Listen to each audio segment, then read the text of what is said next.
ኦል አፍሪካ አንደኛ ደረጃን ይዣለሁ። አሁን አለሁ 6 ወር እንግዲህ ከኦል አፍሪካ አንደኛ ደረጃ ሲይዝ አንድ ቀን ጌም የሚባለውን ቦታ እንኳን አላውቀውም። እኔ አሁን በሚሊዮን እጨርሳለሁ እኮ በቀን ውስጥ 30-40 ሚሊዮን እጨርሳለሁ። ፕላትፎርሙ ዝም ብሎ የሚከፍል ምናምን ይመስላል። ጊፍተሮች እንዳሉ ሁሉ ጊዜ ይረሳል። ለምን ነው አላውቅም። ወንዶቹ እንደዚህ ያርጸውራቸው እንዲያረጉ ሲገቡ ነበር የሆነ ሰዓት ላይ ፍትህ ለወንዶች ጊፍት ቦታ ላይ 6 ሚሊዮን ጊፍት አለ። ሂደን አመለከቱ። አንድ ቀን አልፈጀባቸውም አነሱት። ሚኒሊክም ሳይክል ሲያመጡ እንደዛ ተብሎ ነበር። ፖፕ ላይ በወር ከነጥብ በላይ እሰራለሁ። ከነጥብ ሚሊዮን በላይ እሰራለሁ።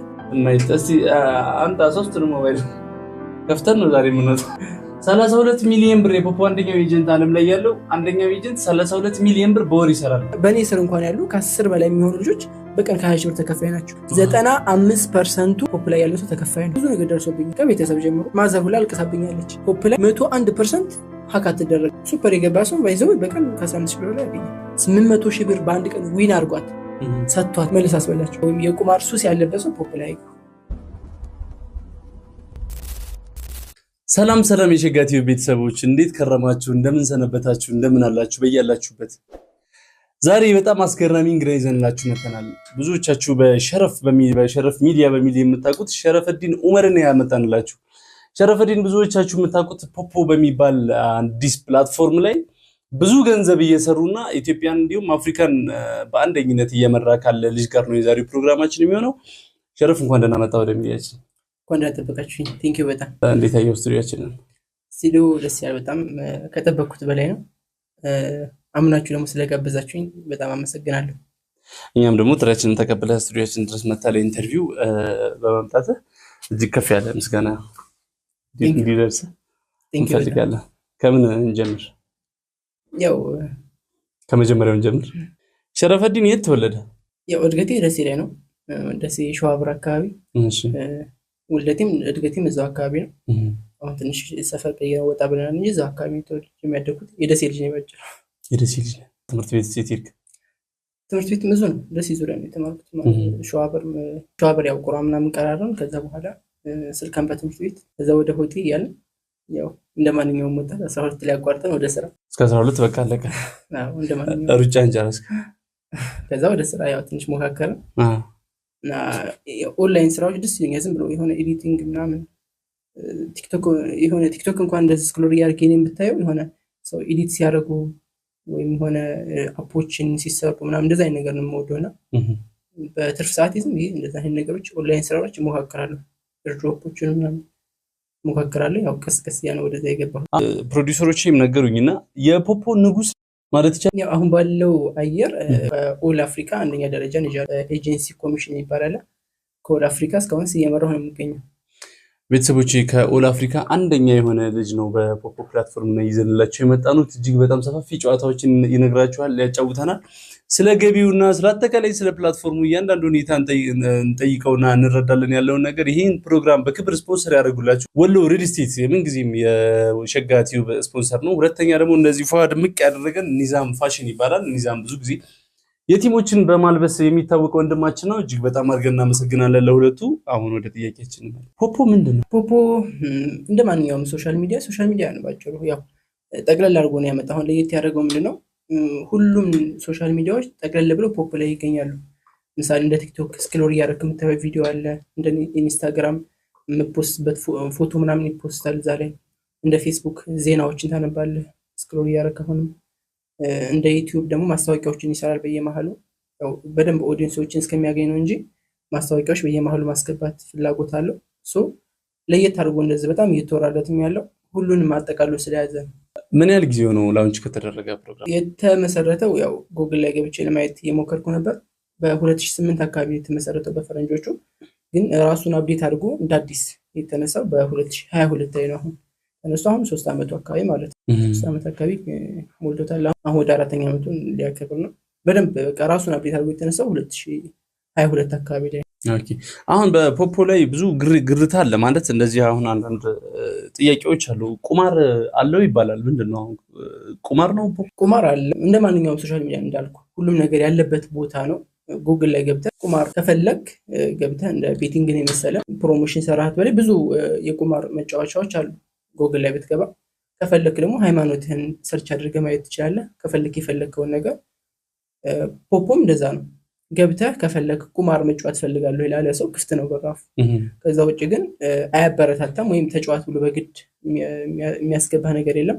ሌላው ቀርቶ እንኳን ቁማርን ካለማበረታታት የተነሳ እሱ ሂደህ እንኳን ኮሜንት ቦታ ላይ ጋምብል ብለህ እንዳትጽፍ እንኳን ይከለክላል። በውስጥ ሜሴጅ እንኳን ስትላላክ በፖፖ በሜሴጅ ስትላላክ ጋምብል ብለህ እንኳን እንዳትጻፍ ነው የሚፈልገው በሜሴጂንግ ላይ በሜሴጅ ሁላ ማለት ነው። ለሌላ የፈለኩት ምንድነው እፈልጋለሁ እኔ ቁማር መክሊቴ ነው በቃ የራሴ እንትን ነው ካልክ እንድትጫወት ይፈቅድልሃል።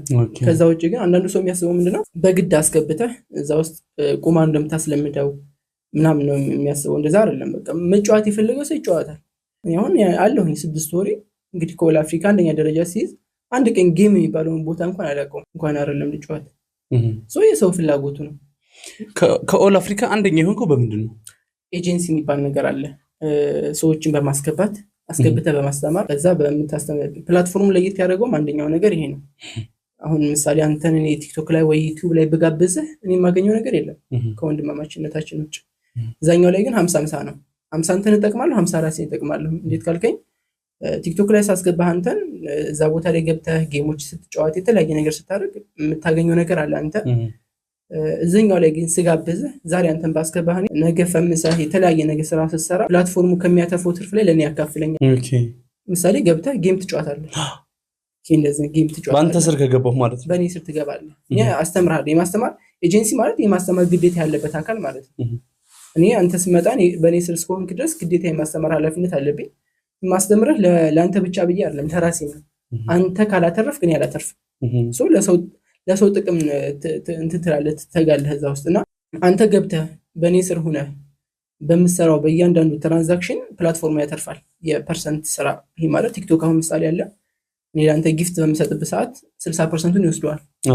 40% 60%ን ወስዶ ለኤጀንሲ ምናምን የለበትም እሱ ወጪ ወደ ኪሱ ነው። ይሄንኛው ግን እንደሚያደርገው ከቆረጠው 30% ላይ ለአንተ ግማሹ ለኔ ግማሹ ነው የሚሰጠው። ለፕላትፎርሙ ግማሹ ለኔ ግማሹ። ሶ በእያንዳንዱ እንቅስቃሴ ፕላትፎርሙ ከሚያተርፈው ከአንተ ላይ ከሚያተርፈው ላይ ለኔ ይከፍለኛል። ለዛ ብዬ እኔ አንተ የምትጫወተውን ነገር ካለ ፒኪዎች ከማዘጋጅ ከፈለክ ላይቭ ላይ እመጣለሁ፣ ይሄን አስተካክልልሃለሁ፣ ኦዲየንሶች እንዴት መሳብ እንዳለብህ፣ ጊፍተሮች እንዴት መሳብ እንዳለብህ ሁሉ ነገር እኔ ጋይድ አደርግሃለሁ ማለት ነው። ጋይድ ማድረግ ለራሴም ለአንተም ነው። ሶ አሁን አብዛኛው ቲክቶክ ላይ ከሆነ ከመቼ ወዲህ ኢትዮጵያዊ ለሰው መጨነቅ ጀመረ? ለምንድን ነው ለራሳችሁ ብለን ነው ይሉናል። እንዴት ምናምን እያሉ በጣም ያልተለመደ ነገር። ለምን ሰው ለሰው ብዙ ጊዜ የማይጨነቅበት ሁኔታ ላይ ስለሆነ ያለ ነው። አሁን ላይ ግን እውነት ነው። ያንተን ስጋብዝህ 50 ለአንተ 50 ለኔ ገብተህ ትጠቀማለህ። እኔ እኮ ጋብዣቸው እኔ ቲክቶክ ላይ ወጥቼ ስለተናገርኩ መጥተው የሚሰሩ ነፍ ልጆች አሉ። በእኔ ስር እንኳን ሆነው ያው የጋበዝኳቸው ሸረፍ ሚዲያ ላይ የተለቀቀ ብዙ ቪዲዮዎች አሉ። እዛ ላይ ገብተህ ብታይ በቀን 20,000 30,000 የሚያገኙ ነፍ ልጆች አሉ በእኔ ስር ሆነው። 20,000 ብር 30,000 ብር እሱ ትንሽ ነው በቀን። አረጎ እሺ ቀጥል። 20,000 ብር እየተገኘ ነው በቃ። ይሄ ነገር እኔ እነዛ ልጆች እዚህ ቦታ እንዲደርሱ ለኔ የሚያመጡልኝ ኢንካም ስላለ ለኔም ስለለፋሁት ሶ ለነሱም ደርሼላቸዋለሁ። ለኔም ለራሴ ያው ጥሩ ደረጃ ደርሻለሁ። ስለዚህ ባጭሩ እኔ ብቻዬን አይደለም የበላሁት፣ ሁሉም ሰው የሚካፈልበት ተካፍሎ የሚበላበት አፕ ነው ኤጀንሲ። ይሄን ይመስላል። ዋው ደስ ይላል በጣም። እኔም እንዴት ነው የሚከፍለው? ለምሳሌ አሁን ክፍያው ከየት ነው የሚመጣው? አሁን ይሄን ገንዘብ ለምሳሌ 20,000 ብር 30,000 ብሩን መጀመሪያ ከምን ሰብስበው ወደ ምን ላይ ያውለዋል? አሁን ይሄንን ብሪፍሊ ኤክስፕሌን እንድናደርገው ስለፈለኩ። አሁን ላይ ያሉ ውዝግቦች የተነሱት በዚሁ ምክንያት ነው። ለምን እንደሚከፍለን እንዴት ነው ለምን እንደሚከፍለን መጀመሪያ ከየት ወዴት የሚያመጣው የሚል ነገር ይሄ ሐሳብ የተነሳው ይመስለኛል ስለ ኮይን ያለን አመለካከት በጣም ዝቅተኛ ስለሆነ ነው። ኮይን ራሱ ምንድነው ዲጂታል ማርኬቲንግ ነገር ላይ ያለው ማህበረሰቡ ያለው ገንዘብ ዝቅተኛ ነው እና ያ ነገር ይመስለኛል እዚህ ቦታ ያደረሰ። ያው ኮይንን በትንሹ ልገለጽልህና ራሱ ይገባሃል። ከዛ በኋላ ፕላትፎርም ምን እየተጠቀመ እንደሆነ ይገባሃል። በፊት ላይ ግብይት ጭቃ በቃ ነበር። ከአሞሌጫው በፊት ምሳሌ እኔ የሆነ በግ ይዤ እሄዳለሁኝ ከአንተ ስንዴ ይዤ እመለሳለሁ። ከዛ በኋላ ያው በመሀል የሆነ ችግር ተፈጠረ። ምሳሌ እኔ በግ ከፈለኩኝ ሂጄ በጉን ልቀበለው ስል እሱ የሚፈልገው እኔ ያላስኩትን ዕቃ ሊሆን ይችላል። ሶ ምን ተፈጠረ? ያለ መግባባት ነገር ተፈጠረ።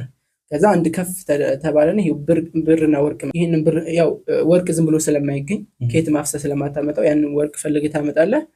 ያንን እሰጥሃለሁ፣ የምፈልገውን ዕቃ ይዤ እሄዳለሁ። ያ ነገር እየመጣ ሄደ። አሁን ደግሞ ወረ ላይ ከፍ ሲል ምን መጣ? ይሄ አሞሌጫው ያልከው አገራችን ላይ መገበያየት ተጀመረ። እሱም ላይ አሁን አልሆነም። የሆነ ትልቅ እንደዚህ ትልቅ ዕቃ ከፈለክ አስበሃል እንዲህ አድርገህ ዘፍ አድርገህ እንካሙል ጨው ይሄንን ስጠኝ ሁለት ተሳቢ ዘይደ አይሆንም። ስለዚህ አሁንም ዝቅ አለና መንግስት ምን አደረገልን? በስምምነት ይሄ ብር የሚባል ነገር መጣ። ብሩ ባይዘው ጥቅም የለውም። አሁን ብር አበላው የሆነ ሀገር ላይ አንተን የሆነ የብስ ላይ አንተንና ብርን ብቻ ቢያስቀምጡልህ ካልተገበያየህበት አበላው። ስምምነት ነው ብር እንጂ በራሱ ቫልዩ የለውም። ብር የሚባል መጣ፣ ተጻፈበት፣ ላምጪው እንዲከፈል የሚል ህግ ወጣበት።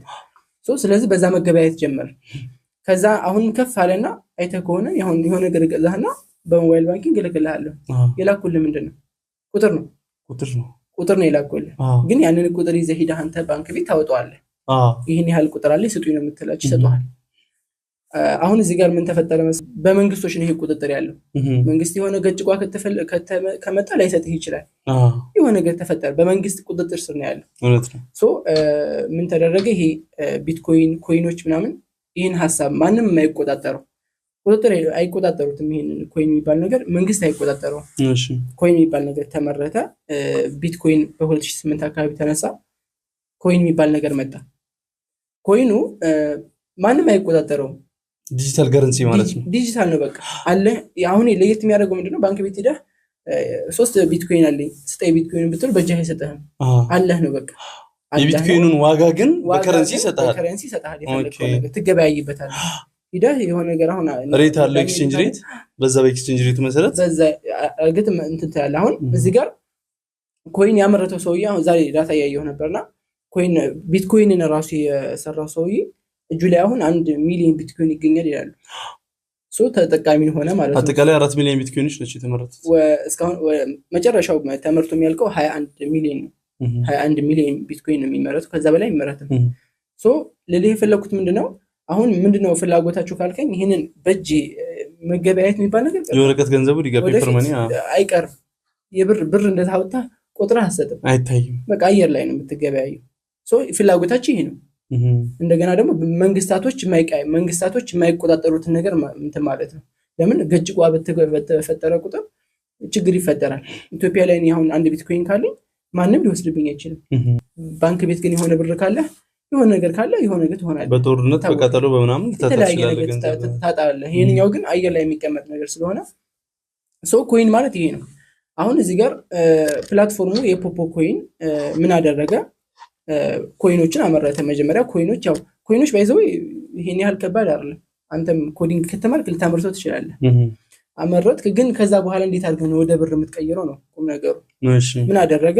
አንድ ፖፖ የሚባል እንትን ከፈተልን አፕ። እዛ ላይ ማንኛውም ማህበረሰብ ገብቶ እዛ ላይ መጠቀም ጀመረ። ስምምነት ነው። እኔና አንተ እዛ እንገናኛለን። ተገናኘን። ከዛ በኋላ አንኛችን አድናቂ አንኛችን ተደናቂ እንሆናለን። ላይቭ ላይ ታገኛለህ። አንተ ስታገኘኝ ለኔ ጊፍት ትሰጠኛለህ። ከየት ነው ጊፍት የምትሰጠኝ? ኮይን ከየት ነው የምታገኘው? ግዴታ ከፕላትፎርም ላይ ነው። በጣም ጥሩ። ቆይ በዶላር ገዝተህ ነው መጀመሪያ በገንዘብህ ገዝተህ ነው ፕላትፎርሙን ኢንጆይ የምታደርገው? ጊፍተሮች አሉ፣ እዛ ትላልቅ ጊፍተሮች አሉ። አሜሪካዊ በጣም የብዙ እንትኖች አሉና በጣም ትላልቅ ጊፍተሮች አሉ ከምልህ በላይ ማለት ነው። እኔ አሁን በሚሊዮን ይጨርሳሉ ኮይን በቀን ውስጥ 30-40 ሚሊዮን ይጨርሳሉ። የራስን ኮይን ከድርጅቱ ገዝቼ ለጊፍተሮች ይሸጣሉ። በቀን ውስጥ በጣም ብዙ 30-40 ሚሊዮን ማለት ቀላል ብር አይደለም። 400,000-500,000 የኢትዮጵያ ብር ማለት ነው። ጊፍተሮች እንዳሉ ሁሉ ጊዜ ይረሳል። ለምን ነው አላውቅም። ፕላትፎርሙ ዝም ብሎ የሚከፍል ምናምን ይመስላል። አብዛኛው ሰው እንደዛ ነው የሚያስበው። ዝም ብሎ አይደለም የሚከፍለው። ያንን ኮይን ከሱ ትገዛዋለህ። ስትገዛው እኮ በዶላር ነው። ለሱ ዶላር ሰጥተህ ነው ሰጥተህ ያለው። እሱ አየር ላይ ነው ያመረተው። አንተ ምን ሰጠኸው? ቫልዩ በቃ ሴት ቫልዩ ሆነ ማለት ዶላር ሆነ ማለት በተዘዋዋሪ እሱ ትልቅ ጥቅም አገኘ እዛ ላይ። ሁለተኛ ደግሞ ከሰጠህ በኋላ ያንን ኮይን ለሰዎች ጊፍት በሚሰጥበት ሰዓት 30% ይቆርጣል። አሁን እዚህ ጋር ትልቅ ውዝግብ የሚሆነው አንተ የሰማኸው ነገር የሚሆነው ምንድነው? ለምንድነው ዝም ብሎ የሚከፍል አፕ የሚባለው ለምንድነው? ይሄ ተኝተህ ስትነሳ ገንዘብ ሞልቶልህ ታገኛለህ ነው አይደል? ያ የእንትን ስራ ሲሆን ነው፣ የኤጀንሲ ኮሚሽን ሲሆን ነው። የኤጀንሲ ኮሚሽን ያው አንተ ጋር ቁጭ ያለው ስራ እየሰራ ነው፣ ገንዘብ እያመረተ ነው፣ እዛ እየተንጫጩ ነው። እኔ በአማኑ ቀን አስቀምጬ እንትን ብዬ ያስቀመጥኳቸው ልጆች ቁጭ ብለው እዛ እየሰሩ ነው። እኔ ኮሚሽን እያገኘሁ ነው። አሁን እዚህ ጋር ማወቅ ያለብህ ነገር ብዙ አሁን ልጠይቀኝ የሚቻልከው ምክንያት ምንድነው? ላይቭ ላይ ሲቀመጡ ወይ የሆነ ቦታ ሲያደርጉ ዝም ብሎ የሚከፍላቸው ነገር አለ፣ ቦነስ። ያንን ለምን ይከፍለናል? አሁን ማህበረሰቡ ለምን ይከፍለናል? አሁን ምሳሌ ላይቭ አለ። ላይቭ ላይ አንተ ቁጭ ብለህ አንድ ሴት ላይቭ ላይ ስትቀመጥ የሆነ የሚሰጣት 1000 ፖይንት አለ። 1000 ፖይንት ባይዘው 10000 ፖይንት $1 ነው። 10000 ፖይንት 10 ቀን ሙሉ በየቀኑ ተቀምጣ $1 ነው የሚሰጣት። ለምን ያቺን ይሰጣታል ነው አሁን ሰው እንትን ፕላትፎርም ነው፣ አበረታቻ ነው፣ ሰፖርት ማድረጊያ ሴትነትን ይጠቀማል። ያው ይሄ የታወቀ ነገር ነው። ወደሱ ጥያቄ መልሰለሁ። ሴትነትን ያበረታታል። ለዚህ የፈለኩት ግን ዝም ብሎ አይከፍልም። አንተ እዛ ቦታ ላይ ላይቭ ላይ መቆየት ለፕላትፎርሙ ምንድነው የሚጠቅመው? ፕላትፎርሙ ምን ይጠቅማል መሰለህ? እኔ እዛ ላይ ተቀመጥኩኝ። ኢንጌጅመንት መቼም የሰው ልጅ ነህ፣ ትግባባለህ ሰው ጋር። እኔ ስቀመጥ ሸርፈዲን ብለህ ትመጣለህ። አንተ መተህ እንግባባለን እና የሰው ልጅ ነን፣ ሻይ ቡና እንባባላለን። ሻይ ቡና የምትባባለው በምንድን ነው? በኮይን ነው። በኮይን ነው። ጊፍት እንድትቀያየር ነው። በቃ ትራንዛክሽን እንዲፈጸም ነው የፈለገው እሱ። ኮይኑን መሸጥ ነው የድርጅቱ ዓላማ ባጭሩ። በቃ ሌላ ነገር የለውም። ኮይን ሲሸጥለት ትልቅ ትርፍ ስለሚገባለት ማለት ነው። ስለዚህ አሁን ሰዎች ክፍያቸውን የሚያገኙት ምንድነው? ፕላትፎርሙ ላይ ከተመዘገቡ በኋላ በገንዘባቸው ጊፍት እንዲገዙ ኮይን ይፈልጋል። ያን ጊፍት ይቀያየሩበታል። ከነሱ ትራንዛክሽን ላይ አንተ በስር ኖሚኔት ካደረካቸው ወይም በስር ከመዘገብካቸው ልጆች ላይ እነሱ ጊፍት ሲቀያየሩ አንተ ኮሚሽን ታገኛለህ። እኔ ኮሚሽን አገኛለሁ። እዚህ ጋር ማወቅ ያለብን ነገር ሁሉም ሰው ኢንቨስት ያደርጋል ማለት አይደለም። ምሳሌ አንተ ያለ አርት ሊሆን ይችላል።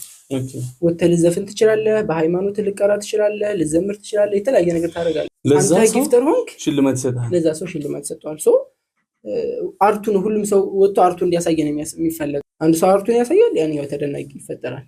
አድናቂና ተደናቂ ይፈጠራል። በዛ ሰዓት ትራንዛክሽኖች ይፈጸማሉ። ትልቁ ግቡ ይሄ እውነት ነው። አሁን ገብተህ ስታየው አሁን አፑን አሁን አስከፍቼ ባሳይህ ስትገባ ይሄን ነገር አታገኘውም። አሁን ላይ ያለው አየር ምንድነው ካልክ ኤጀንሲ የሚባለው ነው። ኤጀንሲ የሚባለው ነው። ገና ስላልተስፋፋ አርት ምናምን አታገኝም ብዙ። አሁን ቶሎ ሰዎችን የሚያዝ ኔትወርክ የመስራት ስራ ነው የሚሰራው አሁን ላይ ባለንበት ተጨባጭ። ከትንሽ ጊዜ በኋላ ግን ሁሉም ሰው ይገባና አዲስ ሰው የሚጠፋበት እኔ አልገባም የሚገምት አለ ይበግ አዲስ ሰው የሚጠፋበት ሰዓት ይመጣል። በዛ ሰዓት አዲስ ሰው ስለማይመጣ ኤጀንሲ የሚባለው ነገር እየቀዘቀዘ ይመጣና ሁሉም ሰው አርት ማሳየት ፕላትፎርሙ ማስታወቂያ መስራት ይጀምር እያለ እየተስፋፋ ይሄድ። አሁን ላይ ብትገባ አርት ላይ ትችላለህ ልፈልግ። ግን አላማው ትልቁ ግቡ አላማው ሌላ እንትኖች ላይ ብትሄድ ሌላ ዓለሞች ላይ ባንዲራ ቀይረህ ብትሄድ አፍሪካ ሌላ ከኢትዮጵያ ውጭ ያሉ ሀገሮች ላይ ቁጭ ብሎ የሚያስተምር ሰው የለም። ስለ ፖፑላር አስረዳችሁ ምናምን ብሎ የሚጽፍ ሰው የለም። ለምን?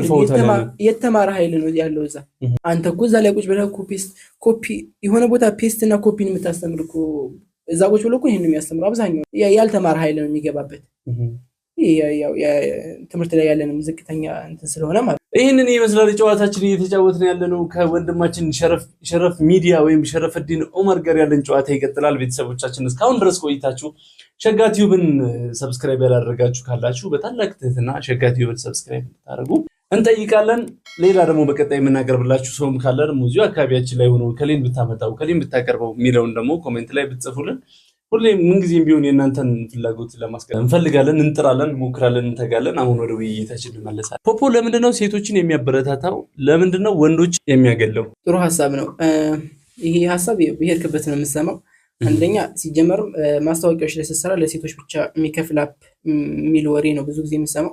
እኔም እሱን ሰምቼ ነው የገባሁት። ባይዘው ለሴቶች ብቻ የሚከፍል አፕ ተብዬ በእናትህ ሴት ስለሆንክ ገና ሳየው አፕ ሲጀመር ለሴቶች ብቻ የሚከፍል አፕ ምናምን ሲባል ባለቤት የተሰራበት ምናምን ከፈቱ። ከዛ ከገባሁ በኋላ ሌላ ታሪክ ሆኖ ሳገኘው በራሴ እንደገና ከፈትኩኝ። የእሷ ነው መጀመሪያ የተከፈተው። የሚወራው ይሄ ለሴቶች ብቻ የሚከፍል አፕ ምናምን የተባለ ይህን የሚያወሩ ሰዎች አንደኛ ገብተው ያላዩ ሰዎች ናቸው። ከላይ የሚያዩት ይሄ ምንድነው? እውነት ነው። ከወንዶች ሴቶችን በለጥ ያደርጋል። የሚያበልጥበት የራሱ ምክንያት አለው። እሱ ምንድነው? ሴትነትን መጠቀም ነው። ይሄ ሴትነትን መጠቀም ሁሉም ሰው ጋር ሁሉም ድርጅቶች ጋር የሚገኝ ነገር ነው። ማስታወቂያዎች ሲሰሩ አሁን መኪና የተለያየ የሆነ ነገር ፕሮዳክት ሲተዋወቅ ከወንዱ ይልቅ ማስታወቂያ የሚሰራው ሴቱ ነው። መኪና እየተዋወቀ በጎን በኩል ሴቷ ትቆማለች። ሴቷን አይቶ መኪናውን ሳይ ማስታወቂያውን አየው ይላል። ማስታወቂያውን አቴንሽን ለመሳብ ነው። በቃ ነገር የለም። ሴቶች ከወንዶች ይብለጥ የሆነ ጊፍተሮችን ወይም ደግሞ ኢንቨስተሮችን ይስባሉ ብሎ ያስባል ማንኛውም ካምፓኒ ታወቀ ነገር ይሄ ግልጽ ስለሆነ ማለት ሶ ፖፖም ይሄን ነገር ይጠቀማል ከወንዶች ይልቅ ሴቶች ጊፍተሮችን ይስባል የሚል እምነት አለ ይሄ ተፈጥሯዊ ነገር ስለሆነ ማለት ነው ወንድ በሴት መሳብ ተፈጥሯዊ ነገር ስለሆነ ሴቶችን ታዲያ ለገበያ ማውጣት ነው ለምሳሌ አሁን ሴቶችን አራክሰው እዛ ቦታ ላይ ማስቀመጥ ምናምን አይሆንም ለምሳሌ አሁን ሁሉም ሰው ወንዱ ራሱ ካልገባ ሴቶችን እዛ ጋር ባወጣው ቁጥር ወንዶች ሴቶችን ፈልገው ብቻ ከሄዱ ጉዳዩ ስራነቱ ወር ፕላትፎርምነቱ ወር ኢንተርቴይኒንግነቱ ይቀር ሴት ፍለጋ ፖፖ ላይ መሄድ ከዛ ፖፖ ላይ ጊፍት ሰተ መተዋወቅ ወር ምናምን ወደ እንደዚህ አይነትና ሴቶችን የማርከስ ባህሪ ነው ይሄን ሐሳብ ካነሳ ፖፖ ብቻ ሳይሆን የሚወቀሰው በጣም ብዙ ካምፓኒዎች ሊወቀሱ ነው በሴት ማስታወቂያ የሚያሰሩ ካምፓኒዎች አብዛኛው ሄደ ብትጠይቀው ይሄን ምላሽ የሚሽል ለመሳብ ነው የሚል ይሄ ተፈጥሯዊ አይደለም ውጮች አይደለም ማንም ኢትዮጵያ የሚጠቀመው አካሄድ ስራ እየሰራ ለስራው የሚመጡ ደግሞ ሴቶች ናቸው ብሎ ያምናል እዛ ቦታ ላይ የፈለኩት ሴቶችን ወደ ገበያ ማውጣት የሚለው እንትን እንዳለ ሆኖ ሴቶችን እንደማበረታቻ ነው እሱ እንደ ገበያ ማውጫ ብቻ ሳይሆን እንደማበረታቻ ነው ምሳሌ ሚኒስትሪ ያለ ትምህርት ላይ እንመለስና ሚኒስትሪ ማለፊያ የወንድና የሴት ተብሎ እንትን ይባላል አይደል ይለያያል ሴቶችን ሰፖርት ለማድረግ ያህል በሁለት አቅጣጫ ነው አንደኛ ለራሱ ለስራው ነው ሁለተኛ ደግሞ ሴቶችን ሰፖርት እንደማድረግ ነው ወንዶችን አገለለ አሁን እኮ ሌሎች ፕላትፎርሞች ሴቶችን አፕሪሺየት ያደርጋሉ ኦፍ ኮርስ እንደ አልጎሪዝሙ ለምሳሌ አሁን ቲክቶክ አልጎሪዝሙ በራሱ ወንድና ሴት እዚህ ጋር ላይቭ ቢገቡ ሁለቱም በኩል በአንድ አይነት ፎሎወር ላይቭ ቢገቡ ምንም እንትን ባያደርጉ የሴቷ ላይቭ ቫይራል የመውጣት እድሉ ከፍተኛ ነው በራሱ በፕላትፎርም ግን እንደ ፕላትፎርም ግን ለላይቭ ሁለቱንም አይከለክላቸው ይሄኛው ግን ወንዶችን ላይቭ ላይ አያስቀምጥም እኔ ወሬውን እኔ አክቹአሊ ተጠቅሜው አላውቅም ስለ ፕላትፎርሙ ምንም ዕውቀት የለኝም እንደውም ጓደኞቼ ምናምን ጠይቀውኝ ያውቃሉ እንደዚህ አይነት ነገር ግን ወንዶችን ላይቭ ላይ አያስቀምጥምና ምናምን የሚሉ ወቀሳዎች ይደርሱበታል ይሄ ማለት ግልጽ የሆነ ወንዶችን የመበደል ነገር ፍትህ ለወንዶች ይሄንን አጀንዳ የሚያነሳው ሰው ባይዘው መጀመሪያ ያልገባ ሰው ነው እዛ ውስጥ ያልገባ ሰው ነው እንጂ የገባ ሰው ያንተ ቢጤ ማለት ነው የገባ ሰው ይሄን አጀንዳ ያነሳው ገብተ ካየው ምሳሌ አሁን ላይቭ ላይ ያልከው እንትን አለ ገብተ ውስጥ ያለው ዲቴልስ ነገር ላይቭ ላይ ለሴቶች በ10 ቀን $1 ይከፍላቸዋል 10 ቀን ሙሉ አንድ ሰዓት ተቀምጠው ይሄ ክፍያ ነው ብለህ ታስባለህ አንተ ኪስ ቢመጣስ 100 ምናምን ብር ማለት ወደ ኢትዮጵያ 10 ቀን ሙሉ አንድ ሰዓት ተቀምጠው 100 ምናምን ብር ኢትዮጵያ እንደው ማብለጥ ነው ብለህ ታምናለህ ለወንዶቹ መጣል ሴቶቹ ማንሳት ነው ብለህ ታምናለህ እንዴት ወንዶች 10 ቀን ቢቀመጡ ያን ብር ይሰጣቸዋል ያንን ብር አይሰጣቸውም ከዚህ በላይ ምን ወንድነት ማግለል አለ አሁን እሺ ሜካፕ ተቀብተን እንግባው ለዚህ የፈለኩት ወንዶቹ እንደዚህ ያርጸውራቸው እንዲያረጉ ሲገቡ ነበር የሆነ ሰዓት ላይ ለመግባት እየፈለጉ ማለት ነው ለዚህ የፈለኩት ምንድነው አሁን ሴቶችን ማግለል ወንዶቹን ማግለል የሚባለው ወንዶቹ ስራ ቢሰሩ አያገኙትም ያገኙት ሴቶቹን ብልጫ የሰጠበት ለምን ሴት ካልሆንኩና ያንን ገንዘብ ካላገኘሁ ነው እንጂ አብዛኛው ሰው መልከታ ከወንዶቹ እኔ አሁን ወንድ ሶል አፍሪካ አንደኛ ለምን እኔ መሆን አትመኝም አንተ ሴት ለመሆን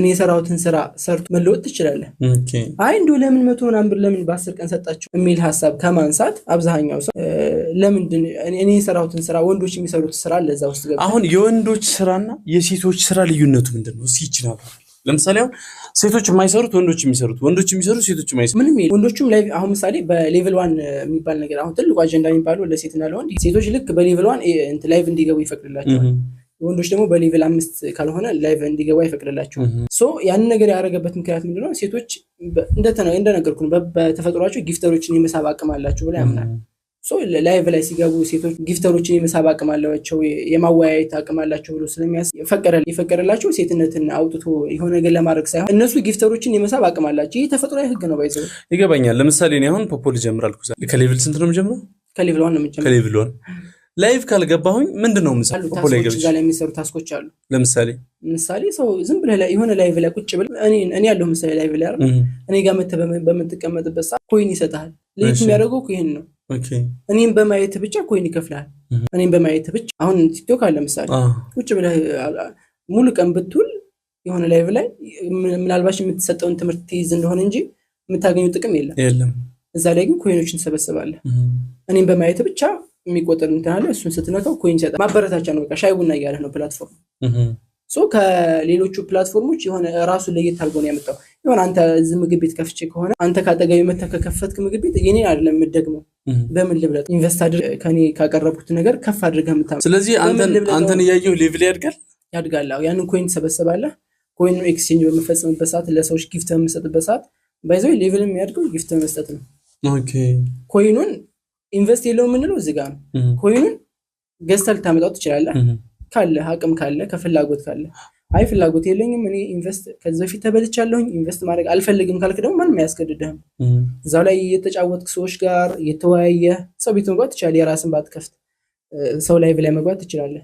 የተለያየ ነገር እያደረግ ኮይኖችን እየሰበሰብክ እኔ የማውቃቸው ልጆች አሉ በ5 ቀን በ6 ቀን ሌቭላቸው ሌቭል 5 ያስገቡ በ15 ቀን ወርም ሊፈጅብህ ይችላል። እንዳንተ ፍጥነትና እንዳንተ አክቲቪቲ ነው። ሶ ያለምንም ኢንቨስት ሌቭል ማሳደግ ትችላለህ። ቀናት ግን ይፈጅብሃል። ከሳምንት እስከ ወር ሊፈጅብህ ይችላል። ኢንቨስት ግን ካደረክ በአንድ ቀን ሌቭሉ ያድጋል። ያ መብት ነው። በአንድ ቀን ኢንቨስት አድርገህ ወደ ስራ መግባት ትችላለህ። ኢንቨስቱም ትልቅ ነገር አለ። 1000 ምናምን ብር ነው የምታወጣው። ወደ ሌቭል 5 መግባት 1000 ምናምን ብር ነው ቢፈጅብህ። አይ ኢንቨስት አላደርግም አንዳንዱ ሰው ከሌላ ፕላትፎርም ተበልቶ ይመጣል ምናምን ኢንቨስት የሚለውን ቃል እንዳይሰማ ይፈልጋል። ሶ ያንን ሰው ያገለውን ያስጠቅመዋል።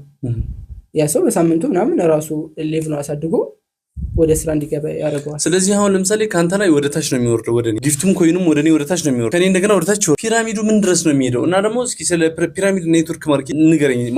እንዴት ነው የሚሰራው? እና ሌሎችም ጥያቄዎች አሉ በዚህ ዙሪያ ላይ። ፒራሚድ ስኪል ነው ለሚጠይቂ ፒራሚድ ስኪል የሚለውን ነገር የሆነ ፐርሰንቱን ይይዛል። ፒራሚድ የሚለውን ቅርጹን ይይዛል። ምሳሌ እኔ አንተን አስገባሃለሁ። አንተ 20 ልጅ ካስገባህ ከ20ዎቹ ምን ይጠቀማሉ? ኦኬ በዚህ ፒራሚድነቱ እንደዚህ እየሰፋ ነው የሚሄደው። ሶ በዚህ በፒራሚድነቱ ምስሉን ይጠቀማል። እሺ ግን ከፒራሚድ በጣም የሚለየው ነገር አለ። አሁን ኔትወርክ ማርኬቲንግ አይተህ ከሆነ ማንኛውም ኔትወርክ ማርኬቲንግ ስትገባ ከፖፕ ውጭ ያለ ኔትወርክ ማርኬቲንግ ውስጥ ከገባህ ኢንቨስት አድርገህ ነው የምትገባው። ትገባለህ፣ የሆነ ፕሮዳክት ትገዛለህ። ያንን ፕሮዳክት ከገዛህ አባላቸው ትሆናለህ። ደግሞ አንተ ሌላ ሰው ደግሞ ያንን ፕሮዳክት እንዲገዛ ነው የምታደርገው። የሆነ እያወጣ ኢንቨስት አድርገህ ነው የምትገባው። ኢንቨስት አደርጋለህ። ከዛ ቀኝ ግራ እያለ እየሰፋ እዚህ ላይ አንደኛ ኢንቨስት አንድ ይሄን ያዘ። ሁለተኛ ኔትወርክነቱ ተቋራጭ። አሁን ምሳሌ አንተን ባስገባህ የኤጀንሲ ሌቭል የሚባል አለ። 5 ሌቭሎች አሉ።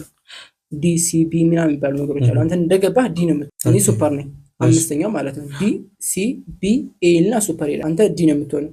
እኔ ካንተ ኔትወርክ ካንተ ፒራሚድ ልጠቀም የምችለው እኔ ጋር እስከምደርስ ድረስ ነው። ምናልባት ወር ሊፈጅብህ ይችላል። አንድ ወር ብቻ ነው የምትጠቀመው ካንተ። ከዛ በኋላ ያንተ ኔትወርክ ራስህ ነው። ምሳሌ አንተ እንደገባ እኔ 20% ነው የምከፈለው። አጠራርጊ ዝም ብዬ ላብራራለህ። 20% ካንተ ኔትወርክ በሙሉ ፕላትፎርሙ ከሚያገኘው ላይ 20% ለኔ ይከፍለኛል። ከዛ በኋላ አንተ ኤጀንሲ ሆነ ስትገባ ገና ኤጀንሲ ከመሆነ 4% ለአንተ ይከፈላል። ከማን ላይ? ከኔ ላይ። እኔ 16 አገኛለሁ፣ አንተ 4 ታገኛለህ። አንድ ከፍ ስትል አንተ 8 ታገኛለህ፣ አንተ 12፣ እኔ 12 ታገኛለሁ። አንድ ከፍ ስትል አሁንም ይገለባበጣል። እኔ 8 አንተ 12። አንድ ከፍ ስትል 16 አንተ ትይዛለህ፣ እኔ 4% ብቻ እከፈላለሁ። ልክ እኔ ያለሁበት ደረጃ ስትደርስ አንተ ዜሮ ይሆንና ከስር ያለውን እንትን ትጠቀማለህ። እኔ ደግሞ ፉል ምክንያቱም ወደ ታች ላሉት ደግሞ ማከፋፈል ጀምራለሁ። ጨረስ ማለት ነው። በጣም ጥሩ። አሁን ስለዚህ በፖፖ ማርኬቲንግ ላይ የሚገኘው ገንዘብ ከሆነ ጊዜ በኋላ ፊክስድ ነው ማለት የኮይኖቹ እንትን ነው። አሁን ለምሳሌ አንተ አሁን በአንድ ሰው የምታገኘው ነገር አለ፣ በሁለት ሰው የምታገኘው ነገር አለ፣ በሶስት ሰው የምታገኘው ነገር አለ። ልክ እነዛ ሰዎቹ 10 ሲደርሱ 10ሩም ካንተ የሚወጡ ከሆኑ ሌሎች ቀጣዮቹን 10ሮቹን ትይዝና እነዛ ሰዎች የራሳቸውን ኔትወርክ ወደታች ይገነባሉ። ከነሱ እኮ አገኛለሁ እኔ። አንተ እኔ ጋር እስካልደረስክ ድረስ ካንተ ኔትወርክ አገኛለሁ። አንተ እሱን ታመጣለህ፣ መሐመድ አህመድን ያመጣል፣ መሐመድ እንታን ያመጣል እያለ 20ኛውም ልጅ ሊሄድ ይችላል። ዋናው የበይና ባንተ በኩል ያለው እኔ ከ20ኛውም ልጅ እጠቀማለሁ። እስከመቼ ድረስ? አንተ እኔ ጋር እስከምትደርስ ድረስ። ልክ አንተ እኔ ጋር ስትደርስ ግን ይቋረጣል። ሰው ደግሞ ሌላ ኔትወርክ ደግሞ ገነባል፣ ሌላ ሰው አስተምራለሁ። ያን ሰው አመጣለሁኝ። አርት ካለው አርት እንዲያሳይ፣ ጊፍተር ከሆነ ጊፍት እንዲሰጥ በራሱ በመክሊቱ እኔ ሰፖርት አደርገዋለሁ። ስለዚህ አንድ ጊዜ ፒራሚድ ሰርቻለሁ ብሎ መጨረስ የለም። ሁሌ ስትደክም ስትለፋ ትኖራለህ። ሁሌ ተኝታ አበላም። በቃ ሁሉ ጊዜም እየሰራ ነው ትሰራለህ። የሆነ እስከሆነ ጊዜ ድረስ ያገለግላል። ከዛ እየሰፋ ይሄዳል። ሶ ኔትወርክህን ወደ ጎን ባሰፋው ቁጥር፣ አንተ በታገልክ ቁጥር፣ ኔትወርክ ወደ ጎን በሰፋ ቁጥር ያንተ የመጠቀም ፕሮባቢሊቲ ሰፊ ይሆናል። ከተኛህ ደግሞ እያየናቸው እኮ ነው። እኔ ምሳሌ አሁን ከአፍሪካ አንደኛ ከመሆኔ በፊት ከአፍሪካ አንደኛ የነበሩ ልጆች አሁን 4ኛ፣ 3ኛ፣ 2ኛ ነው የሚወጡ። ለምንድን ነው የደረሱባቸው ልጆቻቸው? ሶ እነሱ ሲደርሱባቸው በዝቅ አደረጓቸው። እኛ ደግሞ ያው በአዲስ ኢነርጂም ስለመጣን በደንብ ኔትወርኩን እያሰፋ ነው ስለዚህ ከፍ አደረገን። ስለዚህ ተኝተህ የምበላበት ቦታ አይደለም። ልክ እንደ ሌላ ኔትወርክ ማርኬቲንጎች ጋር በጭራሽ አይገናኝም። አንደኛ ኢንቨስት የለውም፣ ሁለተኛ ኔትወርክ ተቋራጭ። እርግጠኛ ነኝ ኔትወርክ ማርኬቲንግ የሚለውን ስም ይዞ ኢንቨስት የማታደርግበት ኔትወርክ ተቋራጭ የሆነ ስራ አጠራልኝ። ኔትወርክ ማርኬቲንግ የሚለውን ስም እንያዘው እንጂ ለፒራሚድነቱ ፒራሚድ ስኪል ብለን ያዘው። ኔትወርክ ማርኬቲንግ በጣም ይለያል። አብሮ ኔትወርክ ማርኬቲንግ ስሙ ሲነሳ አብሮ የሚነሳ ያህል ኢነርጂ የለውም። ፖፖ የት ሀገር ፕላትፎርም ነው? ፖፖ ሲንጋፖር ላይ ነው የተመሰረተው። ሲንጋፖር ላይ ነው የተመሰረተው። ያው እንደነገርኩ 2008 ላይ አካባቢ ነበር የተነሳው። በአንዳንድ ሲስተሞች ችግር እየሰራ አልነበረም። 2022 ራሱን አብዴት አድርጎ ወደ ስራ የገባበት ወደ ስራ ገባ። ከቲያንስ ጋር ልዩነቱ ምንድነው? አሁን ለምሳሌ በፊት ቲያንስ የሚባል ብዙዎችን ያከሰረ ብዙዎችን ያናደደ ብዙዎችን ከሲስተም ያስወጣ አንድ ፕላትፎርም ነበር የምናውቀው። ፕላትፎርም አይደለም አክቹአሊ እኔም እስከማውቀው ድረስ ምንድነው መሰለህ የሆነ ሌቭል እያደረገ ይሰጣል። ከዛ በኋላ እንትን ፕሮዳክቶችን ነው ሽጥን የሚል ለምሳሌ አሁን መድኃኒቶችን እንትን ያደርጋል እንደውም ሳትታመም መድኃኒት ዋጥ ነው ዛሬ የሚያስወጣል ነገም ትውጣለህ ምናምን ከዛ ከስር ላለ ሰው ደግሞ ታስወጣለህ እሱ ይውጣል እንደገና ያውጣል መዋዋጥ ነው ትዋዋጣለህ እስከመጨረሻ ድረስ እንደውም ያልፈለከውን በሽታው ላይ ልትገዛ የምትችልበት አይነት ነገር አለና ከዛ ጋር የሚገናኝ ነገር አለው። ምክንያቱም ያም እንደዚህ በስር አንድ ሰው ስትመዘግብ የራስን ፒራሚድ እያሰፋ ከላይ ያለው ሰው ኮሚሽን እየወሰደ አይነት አወራረድ አለውና ከቲያንስ ጋር ያለውን እስኪ አንድነትና ልዩነቱ ንገረኝ። አንድነቱ ከቲያንስ ጋር ኔትወርክ መሆኑ ፒራሚድነቱ ምስሉ አንድ አይነት ነው። ልክ አንተ ቲያንስ ግራፉ ማለት አንተን ባስገባ ካንተ ተጠቀማለህ ካንተም ከቀኝም ከግራም ካለው ሰው ተጠቀማለህ እያለ ይሄዳል። ኔትወርክነቱ ያገናኘዋል። በጣም የሚለየበት ነገር ግን ምንድነው? አንደኛ ኢንቨስት የምታገኘው ቲያንስ ላይ የከበሩ ሰዎች ከየት ከበሩ ብትል ከድርጅቱ አይደለም ከሰዎች ላይ ነው የከበሩት። የሰው ብር በልተው ነው የከበሩት። ዱባይ ላይ መጀመሪያ እኮ ቲያንስን የጀመሩ ሰዎች አሁን የሉም እኮ ዱባይ ናቸው። በጣም ባለ ሀብቱ ነው ማለት ነው። ያ ብር ከየት መጣ ብትል ከሰው ላይ ነው። አንተ ስትገባ ይሄን መድኃኒት ግዛ ትባላለህ። ፕሮዳክት ገዝተህ ነው የምትገባው። ፕሮዳክቱን ገዝተህ ትገባለህ። ያንን አሁንም ኮይን ልትገዛ አይደል እንዴ? ፖፖላር በፍላጎት ነው። ጊፍተር ኮንክ ነው የምትገዛው። አሁን ምሳሌ አንተ አለ አርት አለ ያንን አርት ገብተህ ታሳያለህ። ማን ግዛለህ? ጊፍተሮች ይሰጡሃል። እዛኛው ላይ ግን ምሳሌ እንደው ዝም ብዬ ላገልግል ቆይ አርት ላሳይ ወይ ቃል ሽጥላችሁ ዝም ብዬ ብትላችሁ አያስገቡህም። ይሄ ነው ለየት የሚያደርገው። መታወቂያውን ለማግኘት አንተ የራስህን ኔትወርክ ልትገነባ ማለት አንተም ደግሞ በስር ሰው ታመጣ ያንን ኔትወርክ እዛ ሲስተም ውስጥ ለመግባት ኢንቨስት ታደርጋለህ ግዴታ። የሆነ የምትገዛው ፕሮዳክት አለ። ያንን ስትገዛ አንተ 10,000 ብር ያህልታ የሆነች ጓደኛዬ ገዝታ መጣችና ምንድነው ምናምን ስላት የሚቀባባ ነገር ምናምን ገዝታ ያመጣችው ስንት አወጣች ስላት ወደ 15,000 ብር ምናምን። ያን 15,000 ብር አንተ ከፋፈለው ድርጅቱም ያገኝ ሰዎቹ እሷን ያስገቡ ሰዎችም ያገኛሉ። ከማን ላይ ነው የበሉት? አሁን እሱ ከልጅቱ ላይ ነው የበሉት። ይሄንኛው ግን ለየት የሚያደርገው ምንድነው? የምትበላው ፕላትፎርሙ ከሚያተርፈው። አሁን ምሳሌ ቲክቶክ አለ። የሆነ ሰው አንተ አንድን ልጅ አስገብተህ እዛ ኃይለኛ ጌመር ቢሆንና በጣም ቢፈምስ ቲክቶክ ከሚያገኘው በሙሉ ቢከፍልህ ከልጁ ከሚያገኘው ከ60% ለአንተ ቢከፍልህ የሆነ ፐርሰንት ቢከፍልህ ማን ከፈለኝ ነው የምትለው? የልጁን ገንዘብ በላሁ ነው የምትለው? በቃ ይሄ ነው ፕላትፎርም ካተረፈው ላይ ነው እየከፈለ ያለው። ገብቷል? እኔ ከመሐመድ ከሚባል ልጅ ተገበያይቼ ካመጣሁት 100 ብር ላይ ለአንተ ብሰጥህ 50 ብር ሸረፈዲን ሰጠኝ ነው የምትለው? መሐመድ ሰጠህ ነው የምትለው? ሸረፈዲን ሰጠህ ነው የምትለው? ለምን? እኔ ካተረፈው ፕላትፎርሙ ካተረፈው ላይ ነው ለኛ ለኤጀንሲዎች እዛኛው ላይ ከሰዎች ከሰበሰበው ላይ ነው እየከፈለ ያለው።